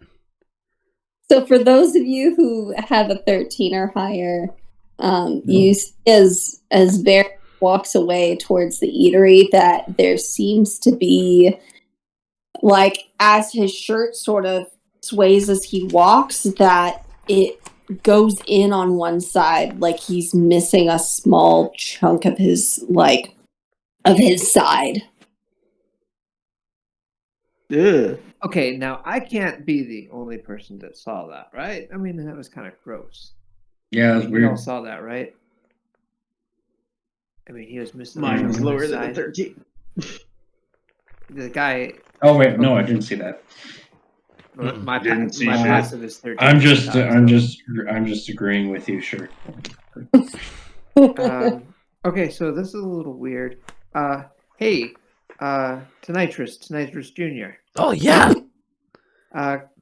Did you happen to notice anything weird when he was holding you? You had probably got the closest out of all of us. He was missing a chunk of his side. Yeah, he put it in those giant fingers of his. I don't know. I didn't notice that. What kind of chunk? What kind of chunk you talking about? Like he's missing a fat roll, he's missing a boob. Okay, so Where were his boobs? I'm going to do my damnedest Mhm. to try and cast minor illusion and make a 5-foot square, like the best fit, like Mhm. just a expanded version of what I saw, as if it was like enhanced, like a Oh. computer enhanced. Zoom and enhance. Crystal HD. Oh, very good. Can I make like a medicine check? Trying to like investigate what he's showing me? Why a medicine check? He's showing you. He basically just showed you like a 3D map of what he just saw. Why a medicine check? To understand the bite. Or the laceration to the body. But it's okay. I'll just say like Because it's on. You know what? Yeah, sure. Go ahead and roll me a medicine check to see if you know like what would create a hole like that. oh yeah, 18 plus 2. So it's hard for you to know because you didn't examine the wound itself. but you know, like you see the shirt gaping where there should be more body. But from what you can see, that's not something that someone would have just been born with. That would have been some sort of really terrible injury that he would have acquired. And not been able to walk away with, right? So, well, that he was able to obviously recover from. Like, he doesn't look like he's undead or anything like that. Like, he's still clearly alive. I guess what I'm asking of is, like, does it look like cut or does it look burny? I mean, Like, you didn't see underneath his shirt. Well, Loden, that looks like it was caused at a terrible time in his life. It was by a terrible injury of some kind. Okay, sure. And I just Good job, though. Good job. disperse the image. Why are we still here? Yeah, I don't do that much adventuring. Like, what do we do now? What? yeah. So we should probably ask for more details about this job. From the birdhouse? Wait, Yes. what's his name? That's Morris. Whatever. Is he still like right in front of us? Yes. Okay, Morris, what is it you need us to do? You have to find Rosalie. She was taken. Taken by whom? She's gone. She was like, you see him struggling to try to like create the correct word. Like every time he tries to like give you more details, it like stops, and it's almost like he has a ball in his mouth that he's like maneuvering around, but his ball is words. Like he's constantly trying to like switch between the different words that he's saying. I have this same problem every morning. You're trying to find the thing that you lost last night. Okay. Yeah. Let's try to recap. Where did you have Rosalie last? She was home. She was home with me. Okay, so your home ain't my home. Let's go to your home. My home. And you just see him muttering, my home, Rosalie, my home, as he like mutters to himself, looks at the ground, and like walks towards what would be his home. Hey, Mr. Fancy Words, are you sure this guy has money? I'm looking around. I'm looking at. Talking to me. I'm looking at Ron's character. I forget Ron's character's name. Loden. I'm looking at Loden. I'm gonna lean in and whisper that. Like, are you sure this guy has money? Not at all, but I'm hoping that at least someone in this party does, that might be able to pass it my way if they needed some reason to do so. Good point. What is your name? I'm Leaf. Leaf on the wind. Leaf. We haven't seen any bigger cats like me. Maybe about twice my height? Bigger cats?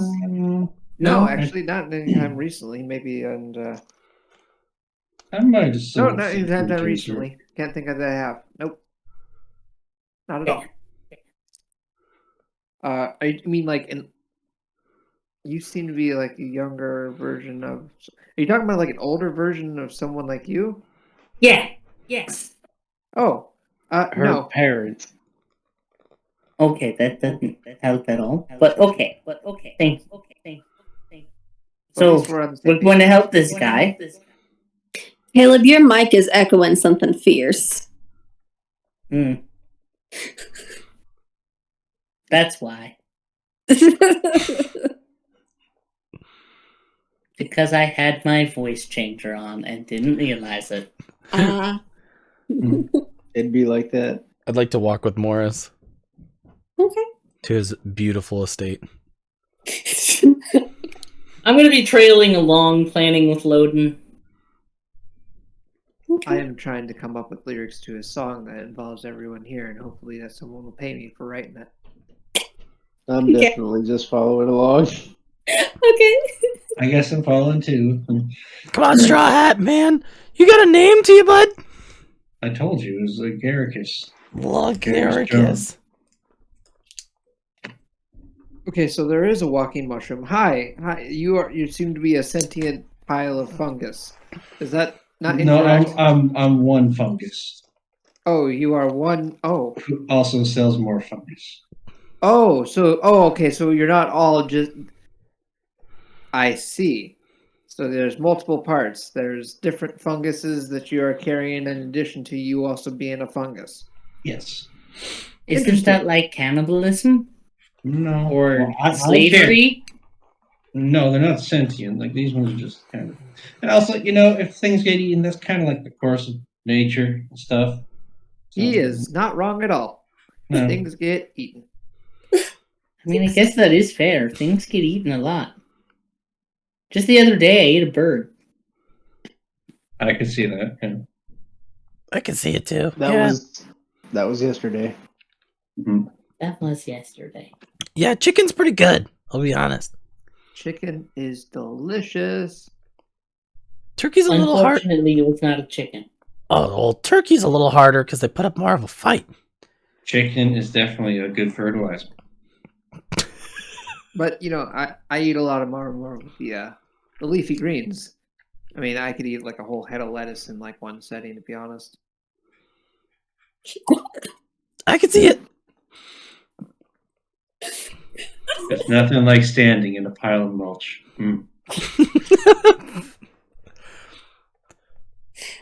Seasoned shit.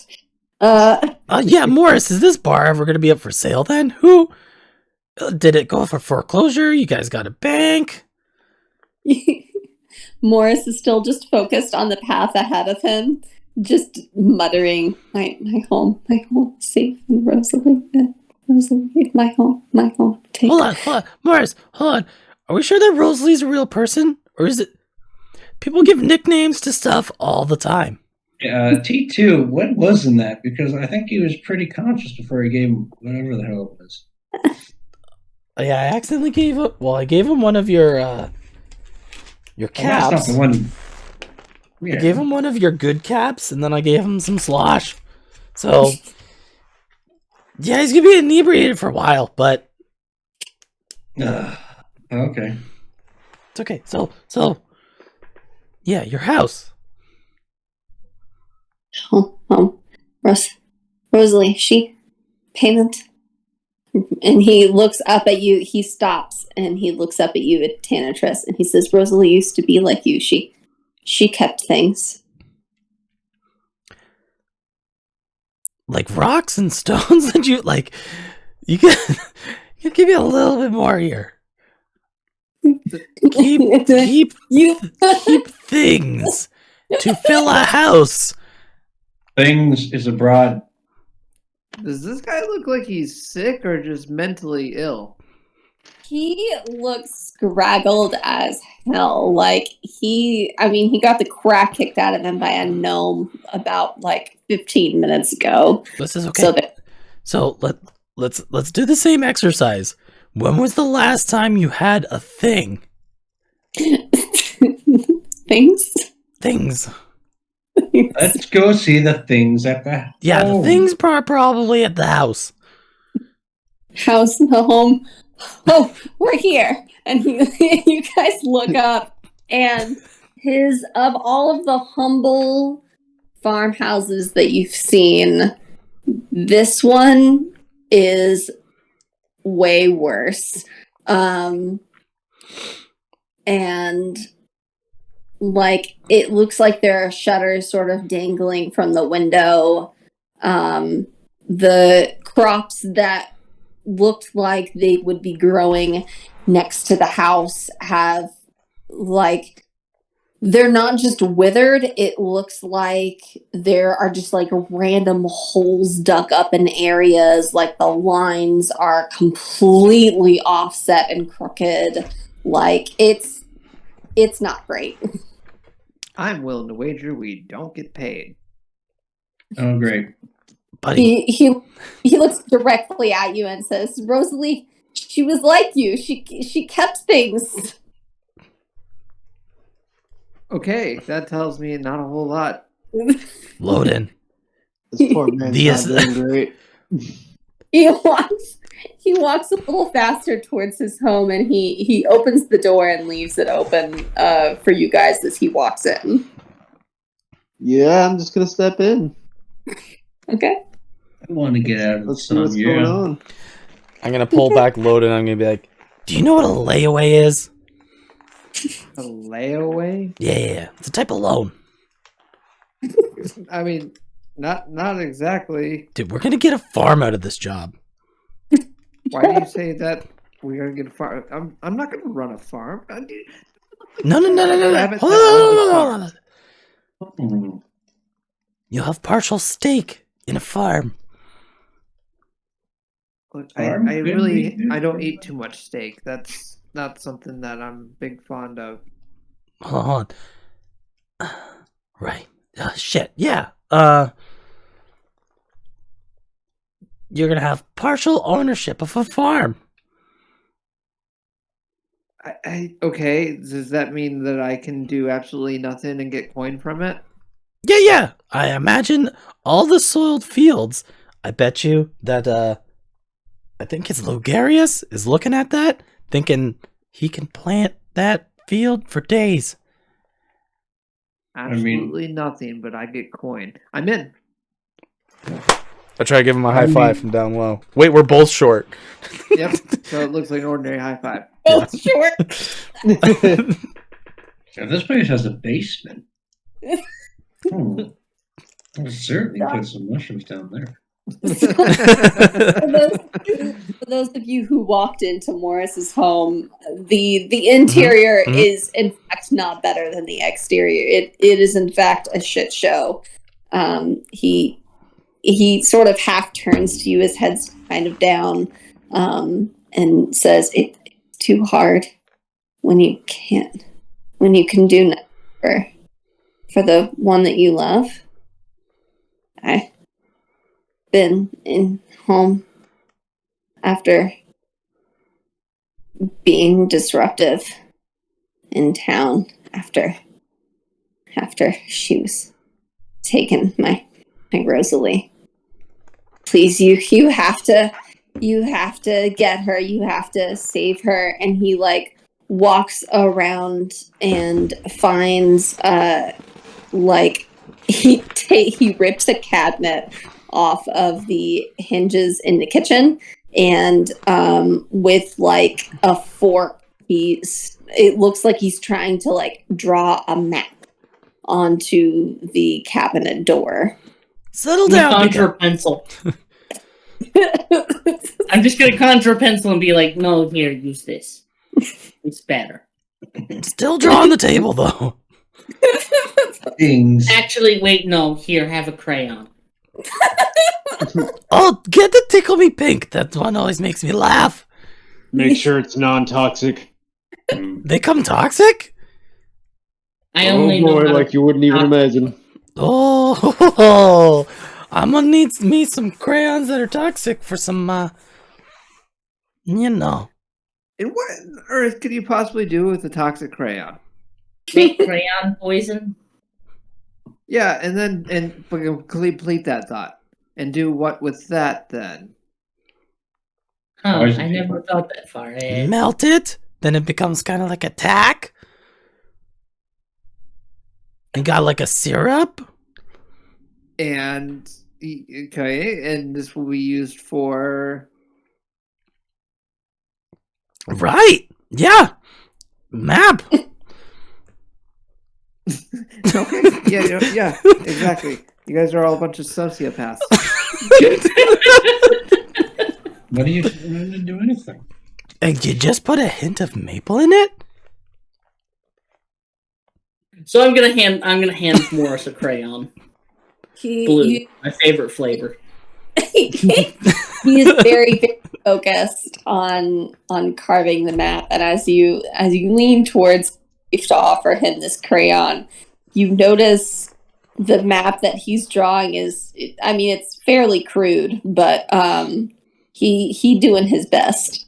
And he just seemed and from what you've walked around the town, you can kind of recognize, this is the street, and this is the path that you took to his home, and like these are the trees. And then you see like over in the corner of the cabinet that there isn't a building, but like he didn't draw a building, but you see him just like circling that corner just over and over and over again, and just like drawing lines towards it, just carving lines into it, and just like circling that nothingness over and over and over again. What direction, like, relevant to us would it be? It would be, so if you left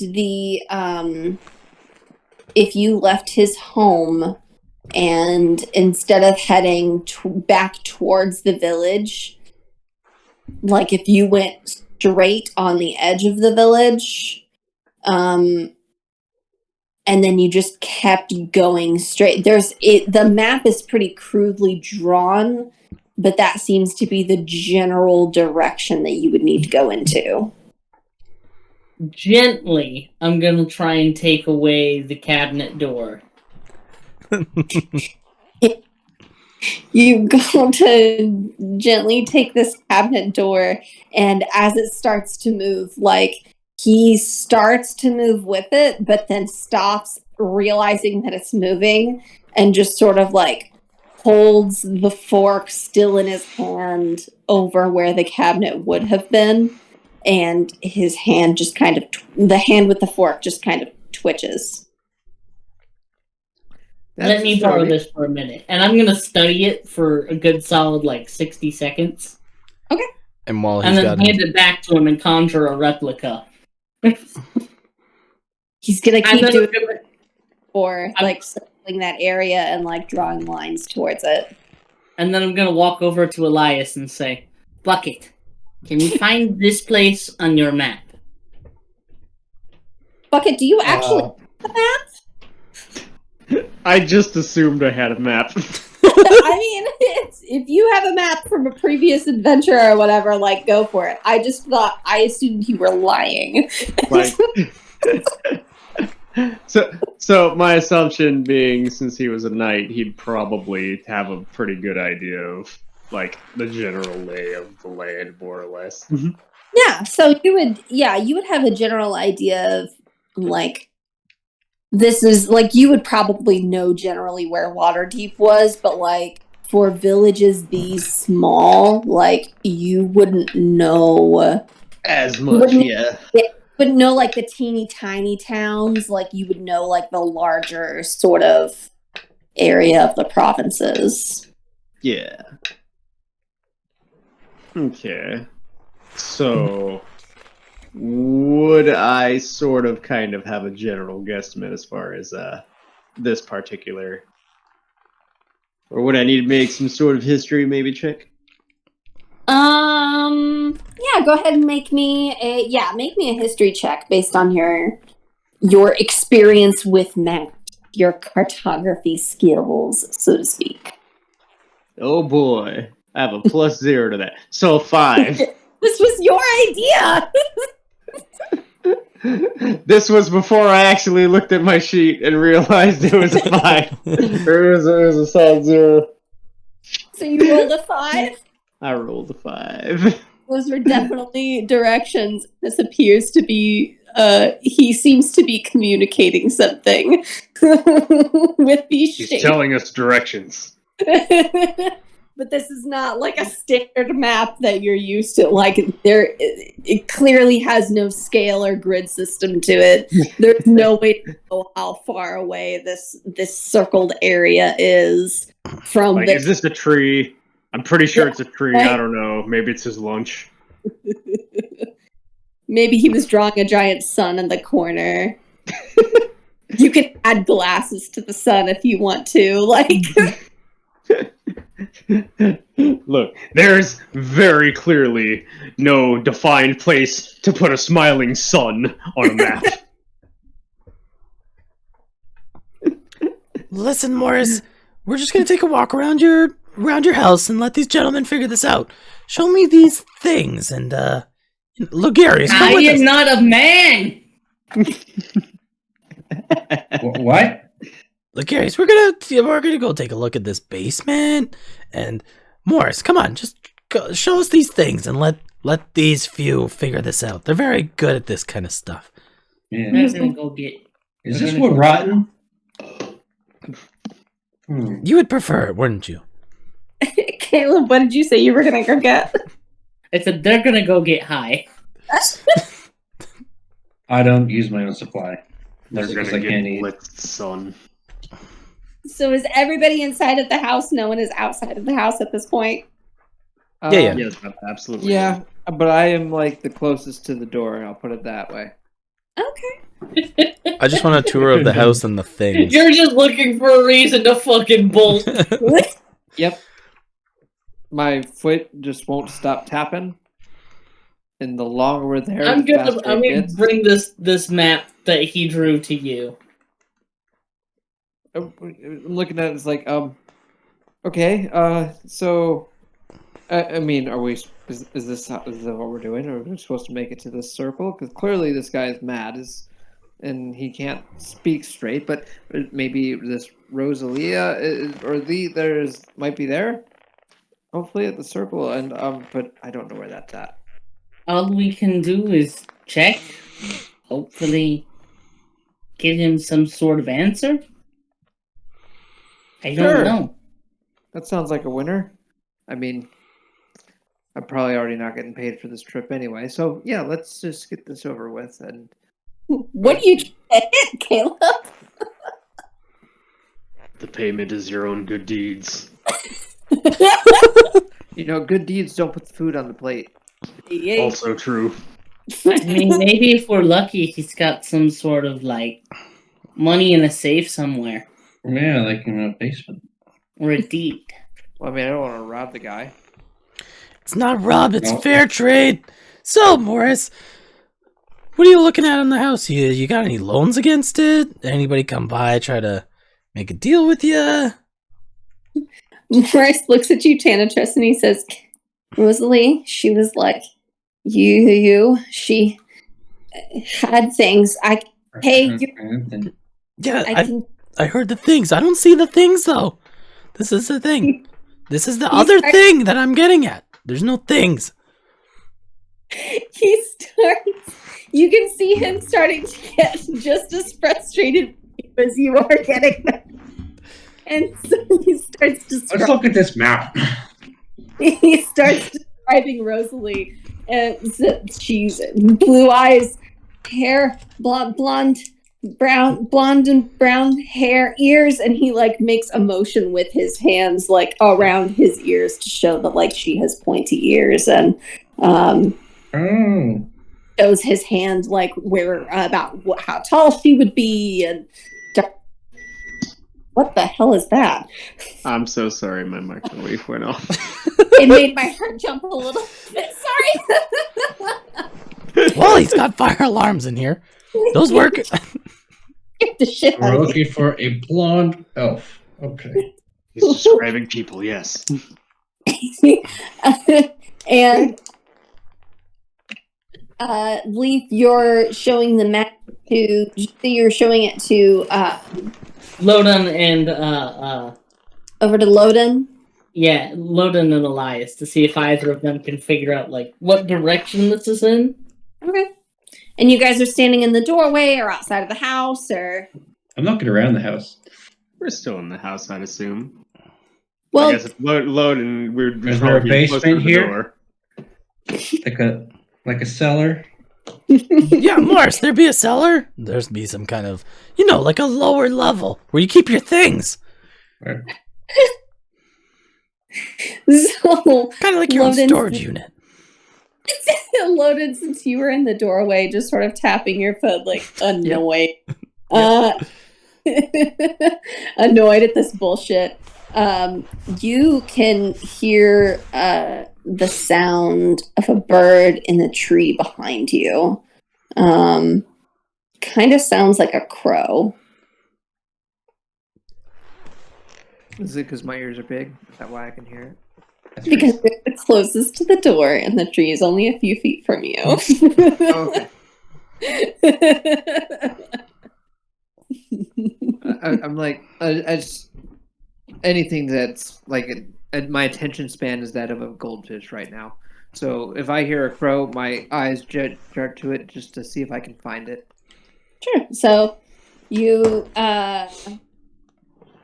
you look around and you see this crow high up in the tree, and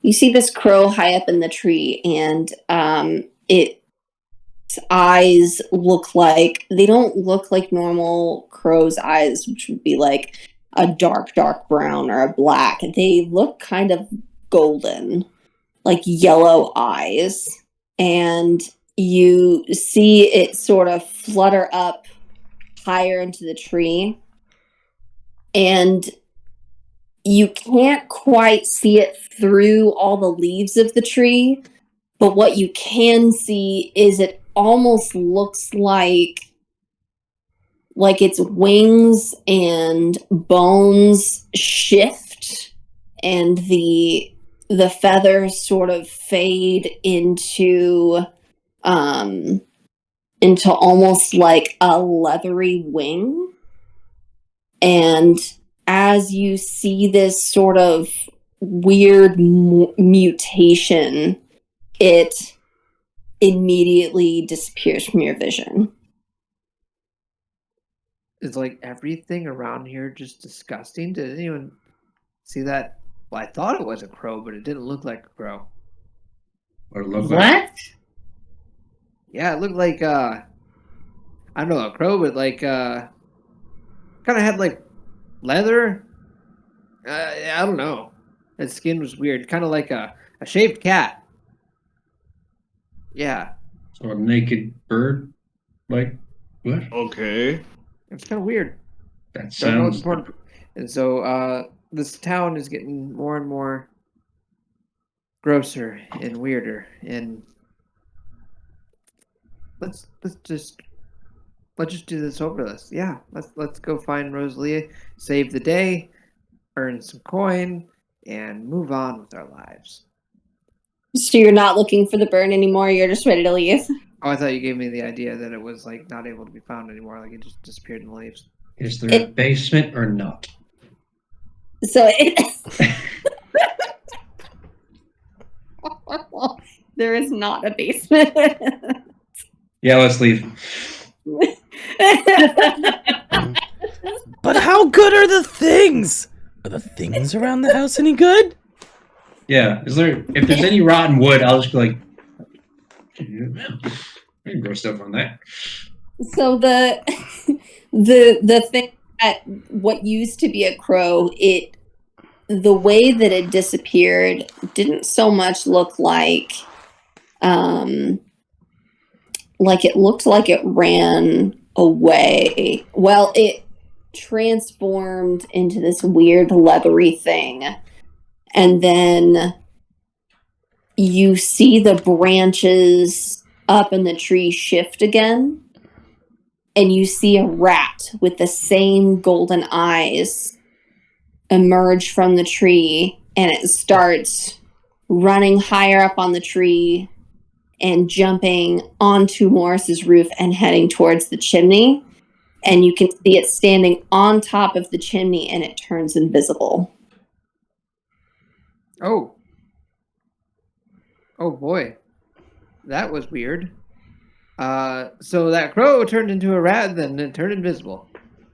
Am I going crazy, or am I just standing in too close a vicinity of a hallucinogenic mushroom? Okay, first that's rude. I'm not hallucinogenic. I sell hallucinogenics, but I don't know how all this works. You're on I'm top, going to but I be hear you in honest, my I head. am unclear on it as well. What are you talking about though? A crow became a rat? That doesn't happen. That's weird. I checked my bag just to make sure that he didn't steal anything out of it. I am going to cast Minor Illusion. I also checked my bag. I'll cast Minor Illusion to show the picture of what the crow looked like, the crazy eye. And then I'm going to show, like, immediately play my little I loop. remember that bird. He Like an instant replay. did not die when I shot at him. And I'll play my little loop. And next season, you see a picture of the rat standing on top of the chimney just before it disappeared. It's like a little freeze frame image of it. I'm gonna On top go of the over to the chimney chimney and like look up the chimney. Don't you worry, Morris. It's just they're looking for Santa Claus. Kid, be careful. I'm gonna whip out my halberd and point it at the chimney. What's the worst that could happen? As you say that, I'm gonna put a shroom flake in a vial real quick. as Leaf conjures mistake, as Leaf conjures the spell irony, you look up for a rat, but what comes down is looks like a small leathery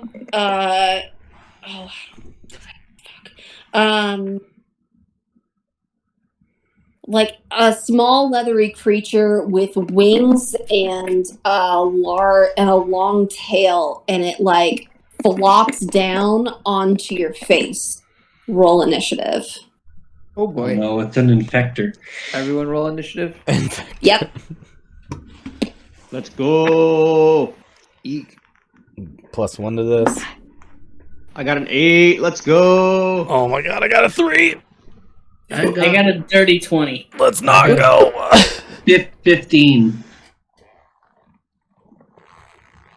I got a 7. No, it's not a competition for the slowest guys. The race to the bottom. I pull out my flask. I'm fine with being slowest because me Pull being that slowest mushroom. leads to weird shit.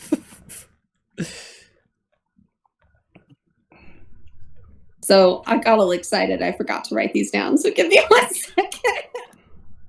It's like, I have to keep track of these now. God damn it. Mm-hmm. Oh no, I'm the one who's causing initiative. Oh no. What do I do? Oh my god, I'm responsible for humans. All right. Caleb, you got a 20. Will, what did you get? 8 total. 8. Connor? 15. 15. Tonitrus Jr. 3. Yeah. Nitrous Jr. 3. Rob, I got a 7. 7. Nice. Okay.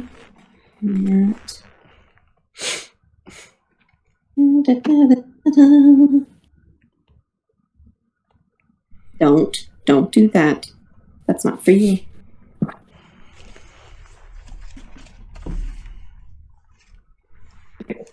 Every time I roll my dice, she tries to Look, she just wants to play too, Ma. Goes to bed. Goes she to doing? bat. Listen. Thank you. Listen, you can either have D&D Beyond roll it, or Cat. Cat's gonna roll better. Okay, so Caleb, you go first. Okay, so as this thing flops down into my face, Yeah. I'm going to recoil and hiss. Okay. It's like little hands. Its little hands and little clawed feet are like clinging onto your face, much like if a cat were to fall onto a normal person's face. I'm So it's- gonna grab a hold of this thing Okay. Give me a and cast Vortex Warp on it. Oh, fuck. What the hell does that do? It lets me move other creatures. Okay. Put it within my reach. That's exactly what I was gonna do. So it needs to make a Constitution saving throw 13 up, or be moved 90 feet, up to 90 feet, to an unoccupied space of my choice, which is gonna be right next to my new buddy Elias. So, not to be that guy, but he got a dirty 20. Disgusting. Run your ass over to me.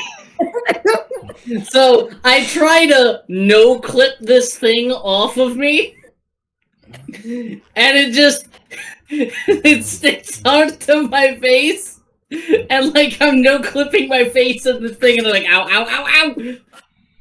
And I'm going to run up to Elias and be like, "Bucket man, help! Please! He has So- sharp little fingers." So when Caleb gets within 10 feet of me, Polearm Master kicks in, and I get to take my reaction attack to whack it. Oh, wait. If you had a turn. So, No, it's with reaction. or Yes. You don't Okay. get a reaction I- until you take a turn in combat. Yeah. What? Fuck. Okay, so it just ends up next to me, and I'm like, hi. Oh, I'm gonna get you. I'm gonna get you. thank you for catching. So, next. That didn't work out the way I hoped. First Yes. turn doesn't work that way. Sucks. And then Loden. Oh wow. I thought I was gonna be last.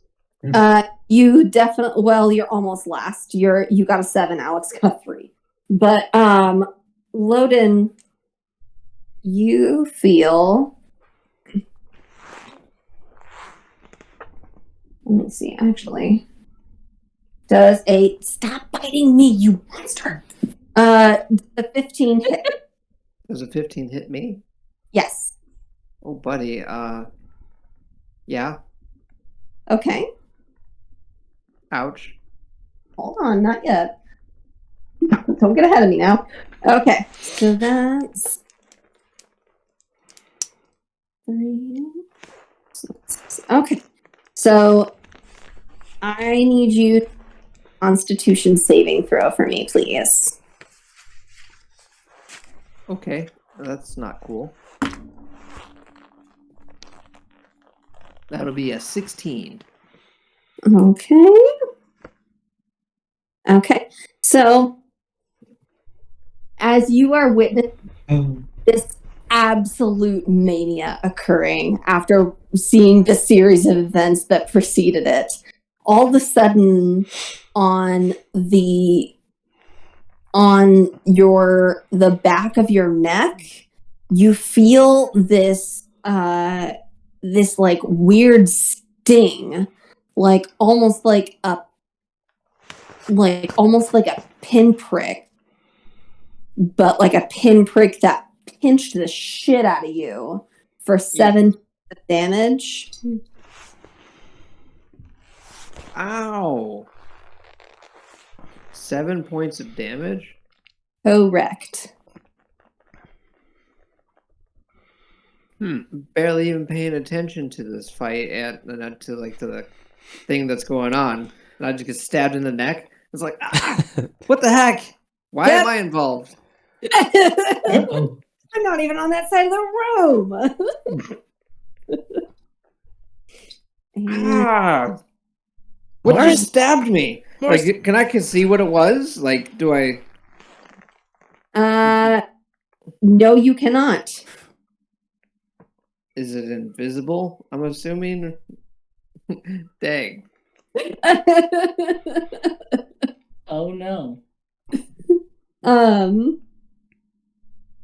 Okay, and then Connor, it is your turn. Oh shit. If I try and damage this, do I hurt Leaf? Depends on how well you roll. You'll find out. Okay. I'm Time- just looking. Time to putt off the man's nose. I don't know if I should use a spell on it or if I should just hit it with my staff. That's up to you. Yeah. Okay. Follow your heart, homie. Okay, I gotta use chill touch on it. Okay, let's see what happens. 13, 14, 15, 17 to hit. So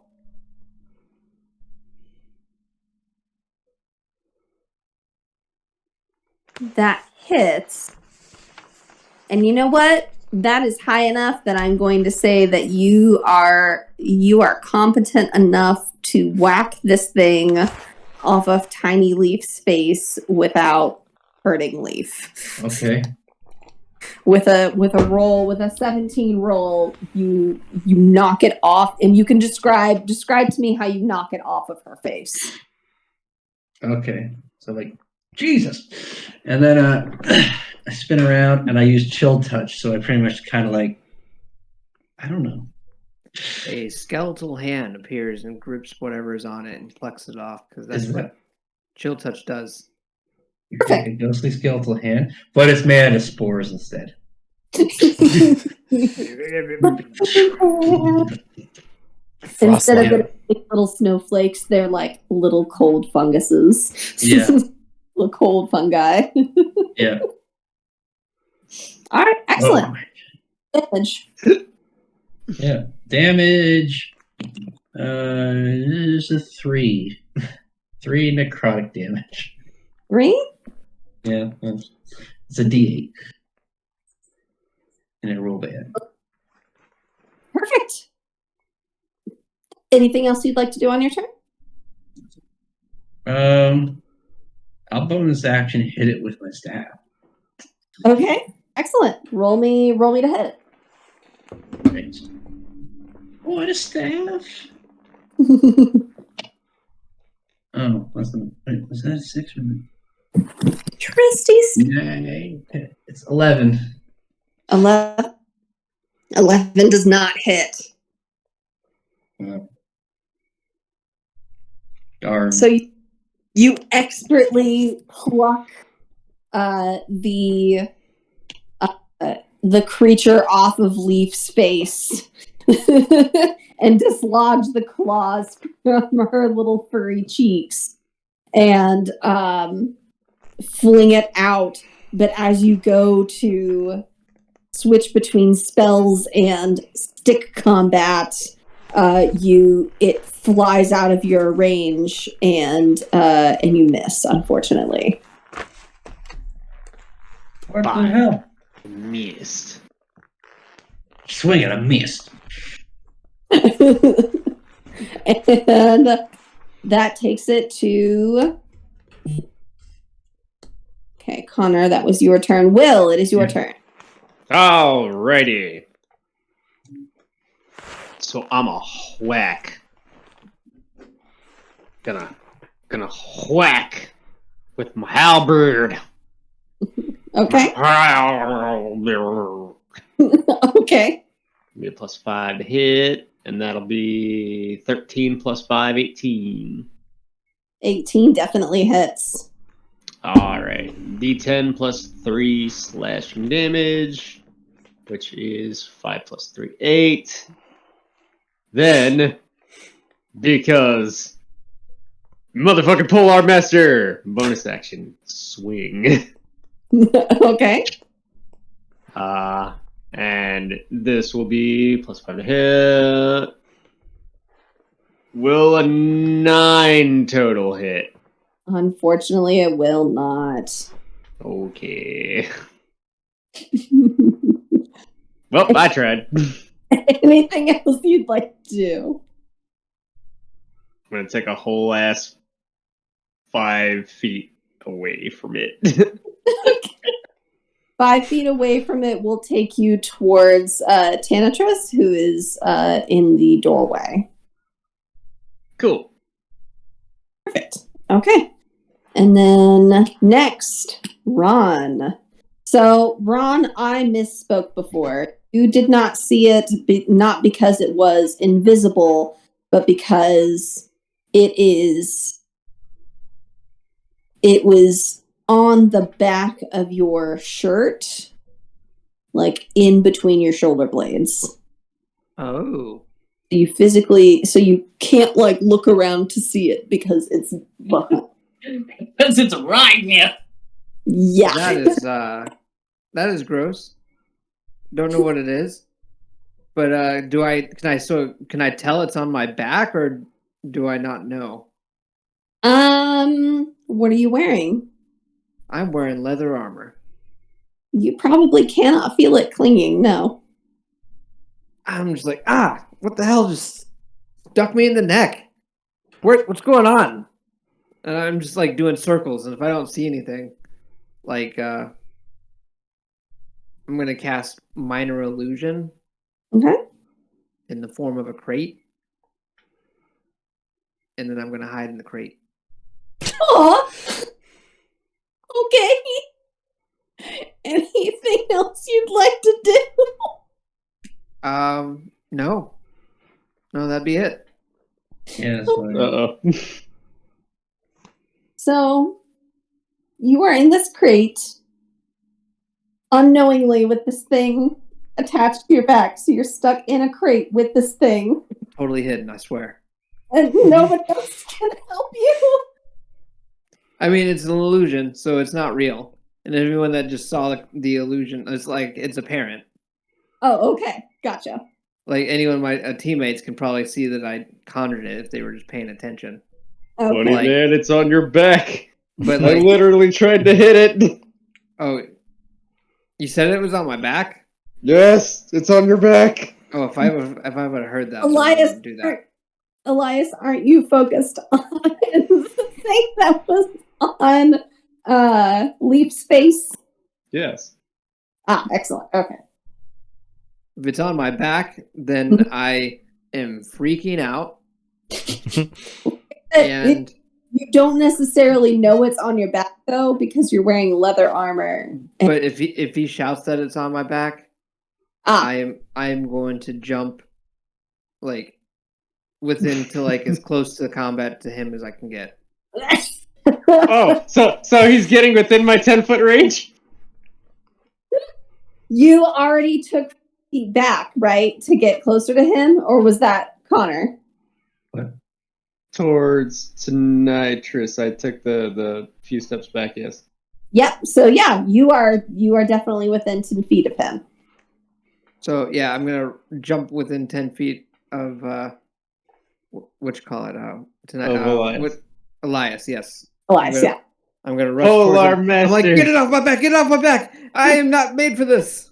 Polar Master reaction kicks in. And I swing. How close is this to Fun me? hit. 7 plus 5 is 12, but I'm going to roll a superiority die for the precision strike. Let's see, that's an extra 5 on top of that. 17 hits. 17 hits. Yeah, boy.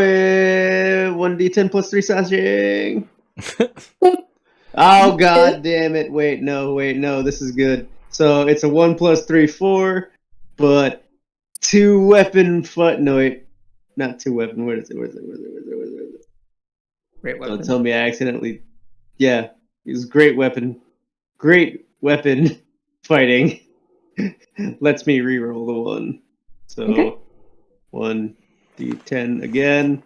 God damn it. So a 2 plus 3, 5 damage. Okay. 1 whole extra damage.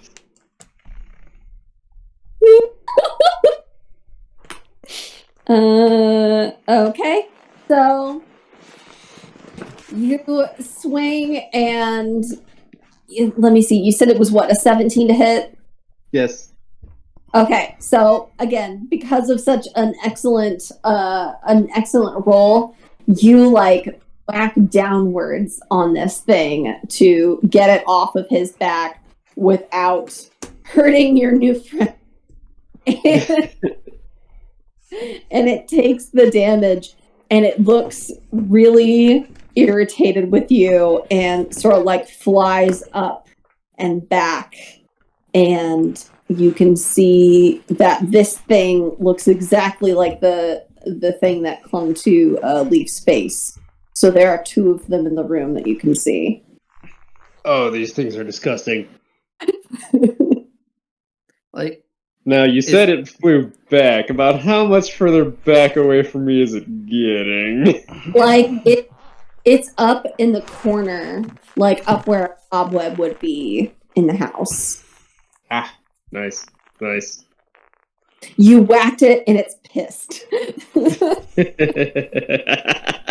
It did not like no whacking. I'm Okay. loving Polar Master so much right now, you guys.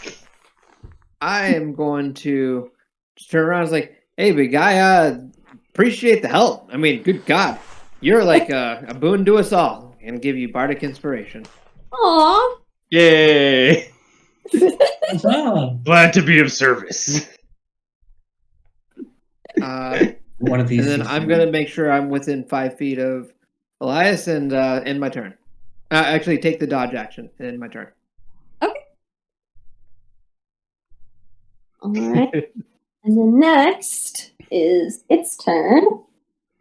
That is a natural 20, friends. To attack who? He is going to attack Tonitrus. I haven't done Oh anything. no! I haven't done anything. How close is Tenitrus to me? Let me see. You're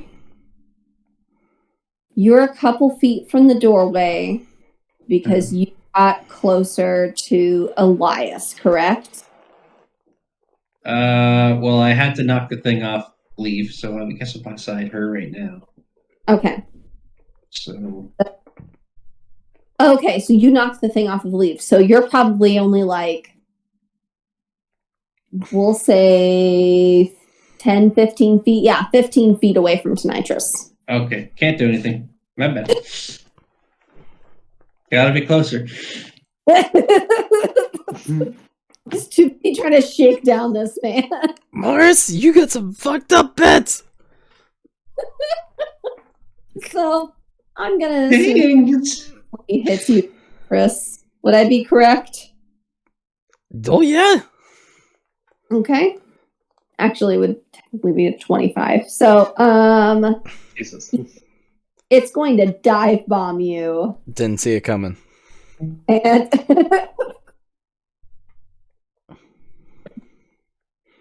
is going to be.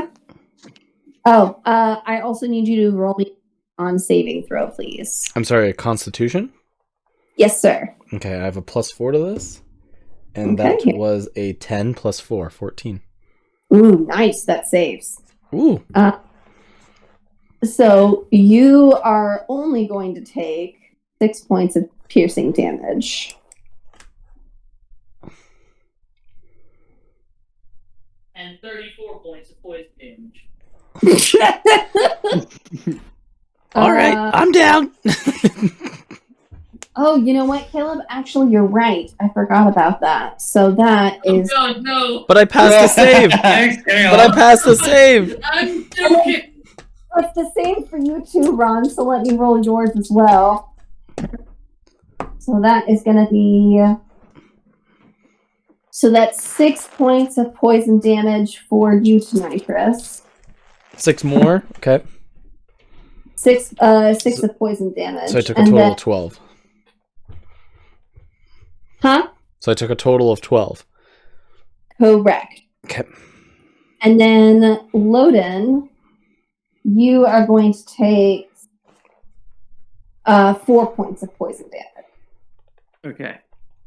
Good God. So that would have been 8 or something without the save? Mm-hmm. Rough. Thanks for reminding me of that, kid. Hate that. Here we go. So that thing nearly killed, half my health in one swipe. Not feeling too good after that. My neck is bleeding profusely. My neck is killing me. It's like I'm assuming G2, it was the some kind good of like berries. bug sting or something. Like the histamine swelling right now. Histamine. Oh, you might need to get that looked at. I got time for berries.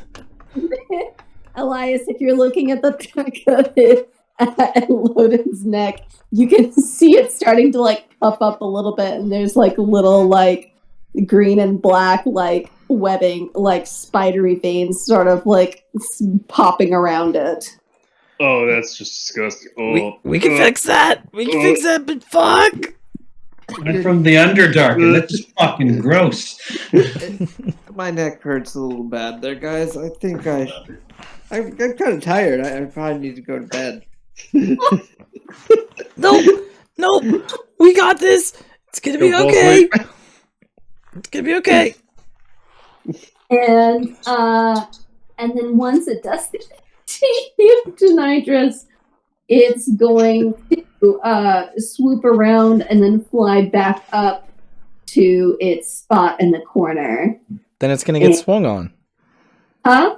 Then it's gonna get a reaction swung on. Okay. No, I already used my reaction. Not yours, Or- mine. Oh, yours. Okay, yeah. Whoops. Sorry. Automatically assumed me. Because it's moving away from me, right? Yep. Okay. Be right back. Spear It attack. doesn't again, but in doing so, it's gonna get smacked again. Spear attack +3. Hold on, I didn't see that correctly. That's a 13 +3? I don't even know if that... 13 plus 3 to hit. Yeah, so 16. That hit. Okay, so it is a D6 +2. So really quick, 4 +2. there's one more thing I forgot. Mhm. I rolled Alex for to hit. I rolled a natural 20, so you would actually take double damage for that. So I thought that was double your dice already. Nope. Okay, so 12 all the way to 24, right? Yeah. Ooh. Yeah, so I went down. Oh my god. Even with the save? Even with the save on the con save. Oof. Is that correct? It was 6 points of damage even though I saved? Uh-huh. Okay, yeah. He's down with 24 points of damage outright. So I don't Oh get my the God. spear attack. I don't get the spear attack. I thought that Instead, was you the get double that dice. saving throw. No. No, unfortunately, it wasn't. Okay. So if I didn't save, it would have been an extra 6 on top. So it would have been 30. Okay. Oh my god. Oh my god. Yeah, Oh that's god. like, Oh jeez. these Would've things been- are deadly. They are one-shotting the player, no matter what. Well, that was just because it rolled a natural 20. I Oh, can't okay. going to happen again. Nat 20 max I mean, no, damage. that's only a 5%. Oh, I get chance. a death Yeah. save then for my turn. Yeah. Not- So Yep. go ahead. Ooh, That's sev- 20! 17. Oh, well, that's still good. I just get pricked and I'm just like, oh, time to go back to sleep. I put my glasses on. Delayed drop. Morris looks absolutely horrified and that one's gonna hurt. wants to run out of the house, but there's all these bitches in his house blocking his way. Oh, now it was. So he runs towards a window. Oh, now we're the problem. And he's going to try to jump out of the window. And that's going to be his turn. I don't think that's very safe, sir. Caleb, it's your turn. Leaf, it is your turn. Is there one of these things near me that has... Let me rephrase this. Can I hit them both with an attack that targets everything within 5 feet of a creature? Unfortunately, no. They are on opposite sides of the room. Okay. So Would I hit my allies if I hit one of them with an AoE attack? You would... You would probably hit Nitrous. Because the rest of them, I think, are on the other side of the room, if I'm understanding this correctly. Mm-hmm.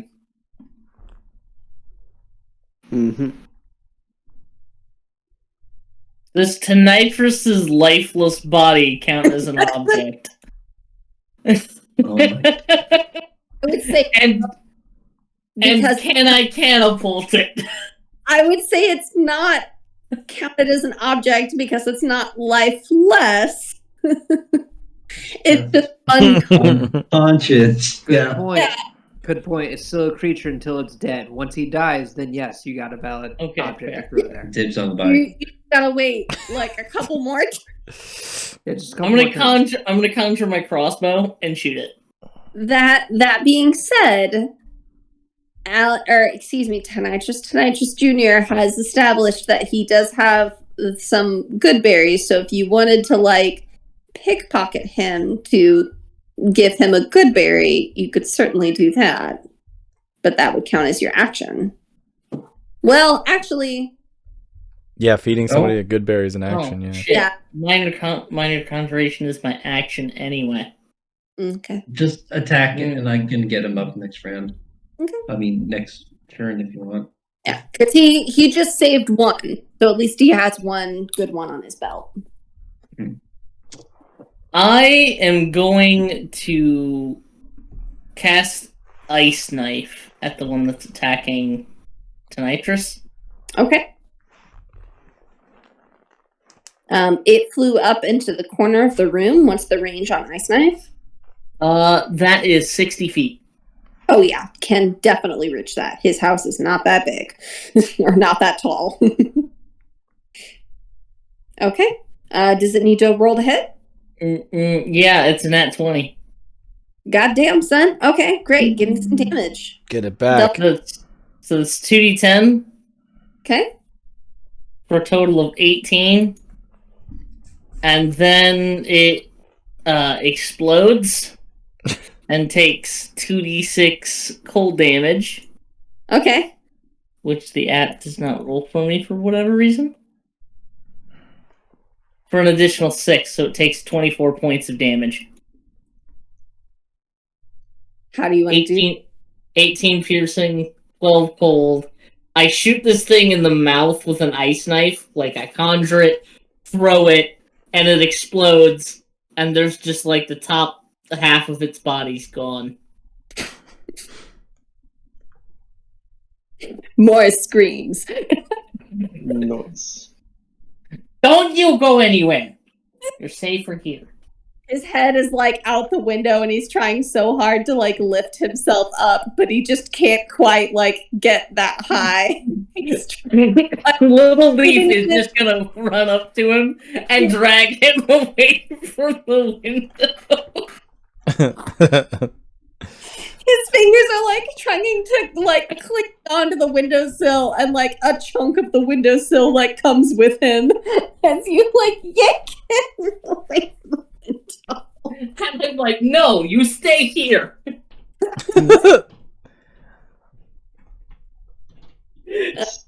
And that is gonna be my turn.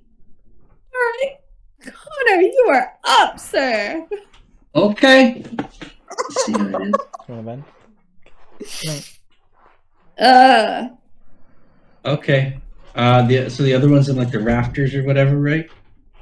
Or where's the other one? Yes, it is in the rafter. Well, no, because he went after Caleb went out, or excuse me, she went after the one that was going after Tonitrus. That one was the one we're after. The one that is left is the one that was about 10 feet from Leaf.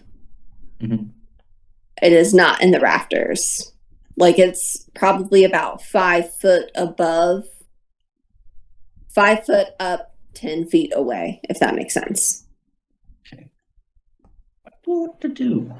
From Leaf. I'm not going to use any wild shape yet. Okay. But I'm gonna use chill touch. Wait, how far away is he? 10 feet? 10 feet, 10 feet horizontally, 5 feet vertically from Leaf. And you are next to Leaf, correct? Yeah. Yeah. Yeah, so it would probably just be like an extra 5 feet. So, Okay. yeah. I'm gonna use poison spray on it. See how it likes being poisoned. Okay. So it has to do a Constitution saving roll of 12. Okay. Do it. Now, poison spray, is that an area effect? No, Okay, great. 10 foot. It's a range area 10 feet. Is there Yeah. creature you can stay within range and project a puff of gas from your palm? The creature must, just one creature. Single Okay. target. Just want to make sure that there aren't going to be any. Just wanted to make sure friendly fire wasn't on. It's like cupping a fart and throwing it at an enemy. Yeah. Pocket spores! Hacha! Hold your breath, everybody. And it has to make what kind of saving throw? A Constitution. 12. Okay. Okay.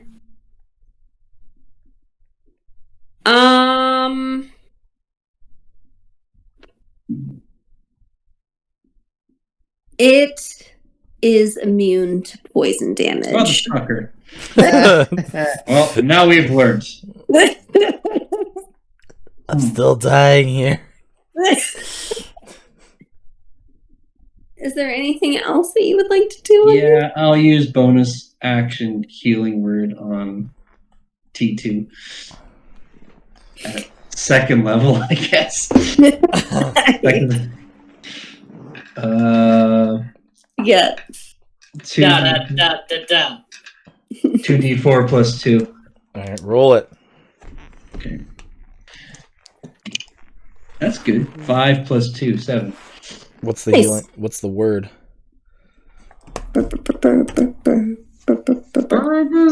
And I just shoot more pocket spores at him. Are they from the same pocket? No, different pocket. Oh God! His organizational system is mint. You should see a doctor, though, because I don't know if those spores are good or not. But they do the job. Wait. You might now have syphilis. You didn't wake me back. You didn't wake me back up with the smelling salts. Smelling salts. No, I was kind of busy. Oh, put me back out. That was good. So Connor, when you shot the poison spray at this thing, it just sort of, the way I guess visualizing its immunity, you shot the poison spray at it, it covered it in a fog of poison, and then it just sort of like shook its head like, and then just went, fuck you. Get down. It kind of like huffs it real good and is like, oh yeah. Hey, you have to pay for that. It throws you a couple of middle fingers. Will, it is your turn. Oh boy. I guess poison spray's useless. So I go up within 10 feet of it. And now whack! Pushing past your well-meaning friends. Yep. Just up and over and just 19 plus 5, 24. That hits. Yeah, boy! So that'll be 1d10 plus 3. Okay. Of what kind of damage? It is slashing damage. And that'll be 5 plus 3, 8. And then bonus action attack. +5 to hit. 10 plus 5, 15. Will that hit? That will hit. A. And Right back. that will, this time around, be a D4 +3. Because it is the sticky end. That's how this works apparently now. And that'll be a 3 + 3 for 6 bludgeoning damage. How do you want to do that? I smoosh it like a fucking bug. Moosh. Like I smush it like just the biggest cockroach. Just you like whack your halberd down on it, and it's like almost cartoonish how you like land on its like head and chest, and as it comes down out of the air, it's like arms and legs like are sticking up in the air, and then we smash it down onto the ground. The arms just like are stuck up in the air. But when you lift your halberd out, the torso, the whole middle part of its body, aside from its extremities, are still on the halberd, and the arms are like pinned to the floor, still stuck up. I'm gonna need to clean this thing off. That's That- disgusting. Made a mess. I'm pretty sure you damaged his floor. Oops. Worth. We're trying to run away, Morris. Morris is absolutely inconsolable. He is panic stricken and just like shaking and clutching onto the item underneath his chest, underneath his shirt. And Leaf, as you go to sort of pull him towards you, you notice that the pendant appears to, there seems to be like a small glow coming from in between his fingers through the shirt. But I don't see the thing. You do not see it appear from his grasp on it. It appears to be circular in nature. I am going to gently, like, struggle with him, keep him away from the window, and, like, try to console him and be like, it's alright now. You're safe. We killed whatever those were. There. You're gonna. It doesn't matter. Just Rosalie. Only Rosalie. You, and he's like looking around for the map that you took from him before. I conjure it. He starts to calm down. You see his breath starting to slow a little bit. Like he's still definitely like his heart's definitely like beating out of his chest, but like he's not as panicked as he was before.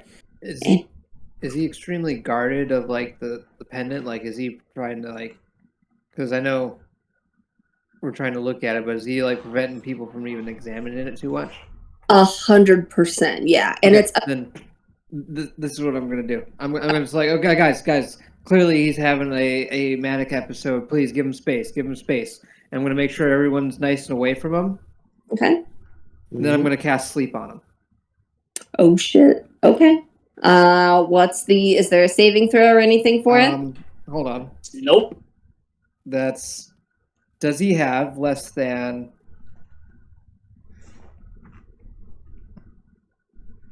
Does he have 28 hit points or less? I love this spell. Pretty sweet spell. He does not.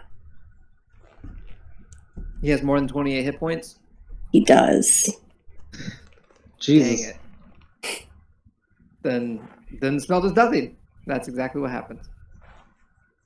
You see he looks at you like there's a sort of glint in his eye, just a very, very small, like he's trying to piece together something that almost happened, but he can't quite connect it. And he walks towards you and he says, his eyes widen and you can see sort of a small flash of anger replacing the fear that has consistently been on his face this entire time that you've known him at all.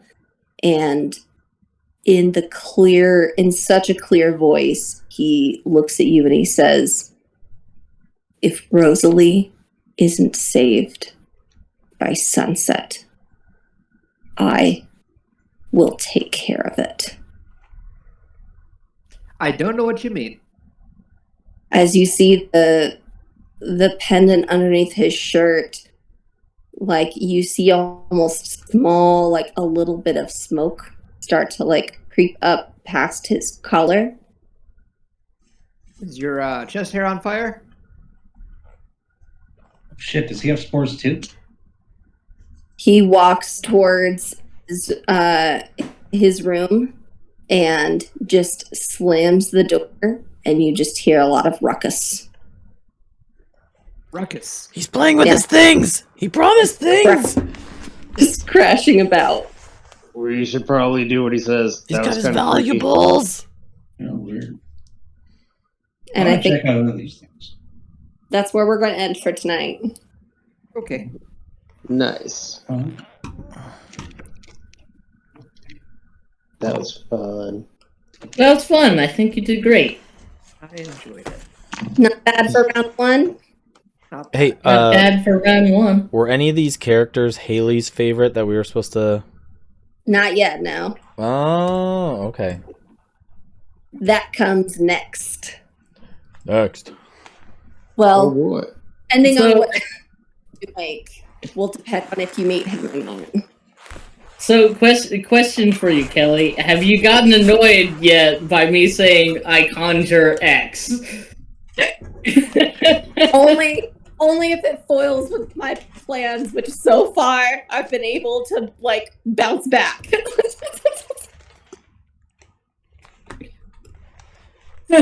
So many good berries. Like, okay, I didn't anticipate that. Not a big deal though. I can work with that. Okay. That's, you know what? That's okay. We can keep. That's okay. You got an interesting crowd here. A very colored group of adventurers. Colorful person. Fucking sociopaths. I love it. I love how Elias just immediately became like the adopted dad of the group, though. Like, Gotta do it. like Somebody has to be the moral compass, and the scary part is that it's Will. like of all of the things that I anticipated in terms of personalities from each of your characters and how you guys were gonna play them, adopted dad from Will was just not something that I anticipated at all. I aim to surprise.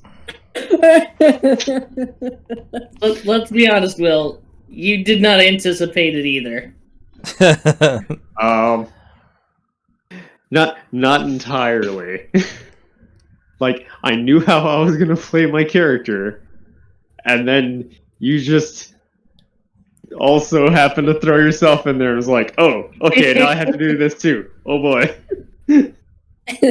Loden is like, for a bard, Loden has been very cool. Like, just very like eager, but surprisingly collected.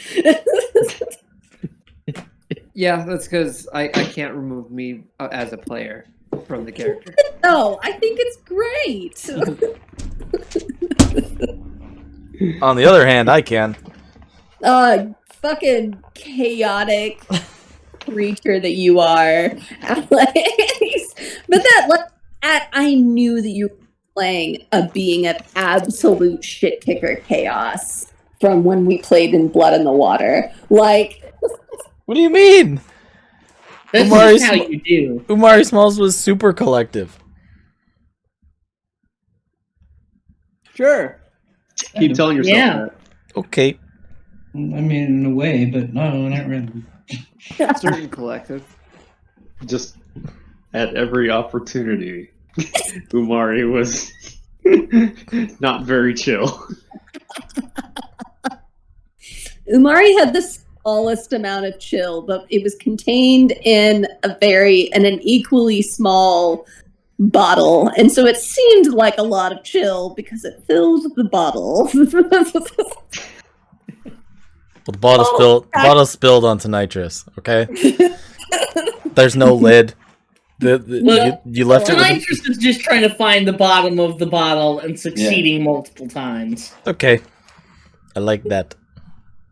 And then Agaricus Jones is just like a dealer with fucking determination. My man has a goal and he's focused. It's to make that money, but hey, let's try some adventuring. Gotta break bad. He's sticking with what he knows best. And that is Breaking Bad. Yeah. And then there's Little Leaf, who's just doing her best. Not sure at this point who to trust. Yeah, she's got the normal jack of all trades bard. Look at that.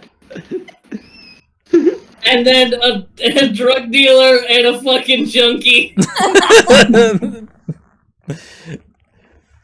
And then just like a common person. Basically, like Ron's character is just a common person. But it takes a really fucked up village to raise a child. It takes a really fucked up village to raise a really fucked up child. Like, Elias, your character in Leafside has gone through so many promotions just within one session. You went from like bucket pervert to bucket monster to bucket dad. Like, It's a good little character arc that you completed. All within the span of less than 24 hours. I don't know about you guys, but I was laughing so hard, like my face hurts. Like, I love it. Yep, it was good. any notes and or bad or anything for me? Questions, concerns, good moments, awkward moments. No, I enjoyed it. Were you No, I irritated that enjoyed we it. all worried about so much about the tavern? yeah. It's like let's all try and get in there. And it's like, look, no, there's nothing with the tavern, guys. Please stop trying to. I've basically accepted that this has become Tavern Quest. The objective is to get to the tavern. The objective is to get the tavern reopened so we can get a fucking drink. Yeah. The whole reason you're doing this job is to raise enough money to bring the tavern back. I knew you guys were going to be fixated on the tavern because, I mean, adventurers, taverns, booze. Like, it's the whole reason I wanted to close it because I just wanted something different. And as soon as you guys were like peeking in the window and asking, it's like, well, is there anything really like obscuring the windows, or like is there anything, like, blocking the door? Like, these bitches are gonna try to break in. I need to intervene. Exactly. Back on track. Back on track. I just really love the fact that taking away the tavern just made the tavern the end goal. I know. That's the catch when it comes to D&D. As a DM, you quickly learn that like the more you make something resistant, the more the players are like, well, then this becomes the new quest. We got to get in. But It's the 5-year-old It's a 5-year-old behavior. You can't have it, so you want it more. But if you just have it, you kind of just you're just kind of like, meh. I don't really want it that bad. exactly. There. You have it now. It's like, yeah, I guess. Yeah, just can I get a new thing? We need the new goal now. Or cliche. Yeah, I need the new thing. But where is it? Why don't I have it? What have you done? The order of things is strange. And because then you're torn as a DM, like, okay, for the sake of making my session not ultra long for no reason and have nothing done, do I just cut them off and be like, do it, just try and make it unappealing? Or it's like, okay, yeah, you guys somehow find a way in and you explore it, but there's literally nothing of note in here.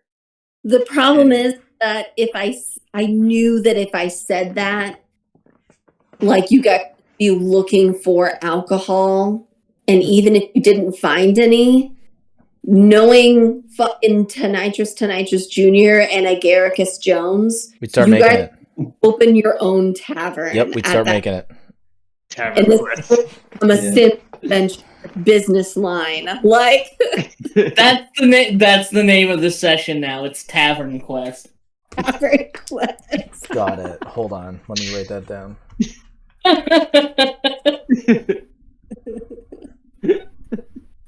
Tavern Quest level 3. One man's journey to get a fucking beer. To get a fucking beer. One man's journey to get a fucking beer. It's like the Harold and Kumar go to White Castle. But just to get a beer. Yeah, like if we opened a bar instantaneously, we'd just be working with the alchemist to just keep pumping beer. Exactly. Or any kind of drink until he perfects it, and everyone else is kind of entertainers. And then you got I am clearly entertainment. yeah. Oh, yeah. Loden would be he would absolutely be a part of the tavern creation. Yeah, I agree. This place is so boring. He'd set up a gambling table. We'd have drug dealing at the back. We'd have what? In the basement. Yeah, easily. No, the basement is where we grow the mushrooms because you need somewhere dark and cool. Mm-hmm. Yeah. And then, you just got the friendly kid and adopted dad. And they're just doing their thing.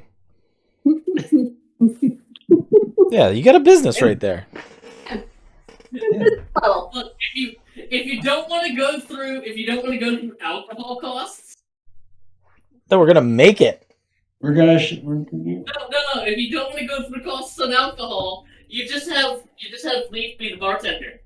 Yep. Yeah. He just conjures a new bottle every time. Because you would be conjuring the bottle, not necessarily like the liquid. actual alcohol. yeah. So you could just pour it all out. It's like, oh, we're out.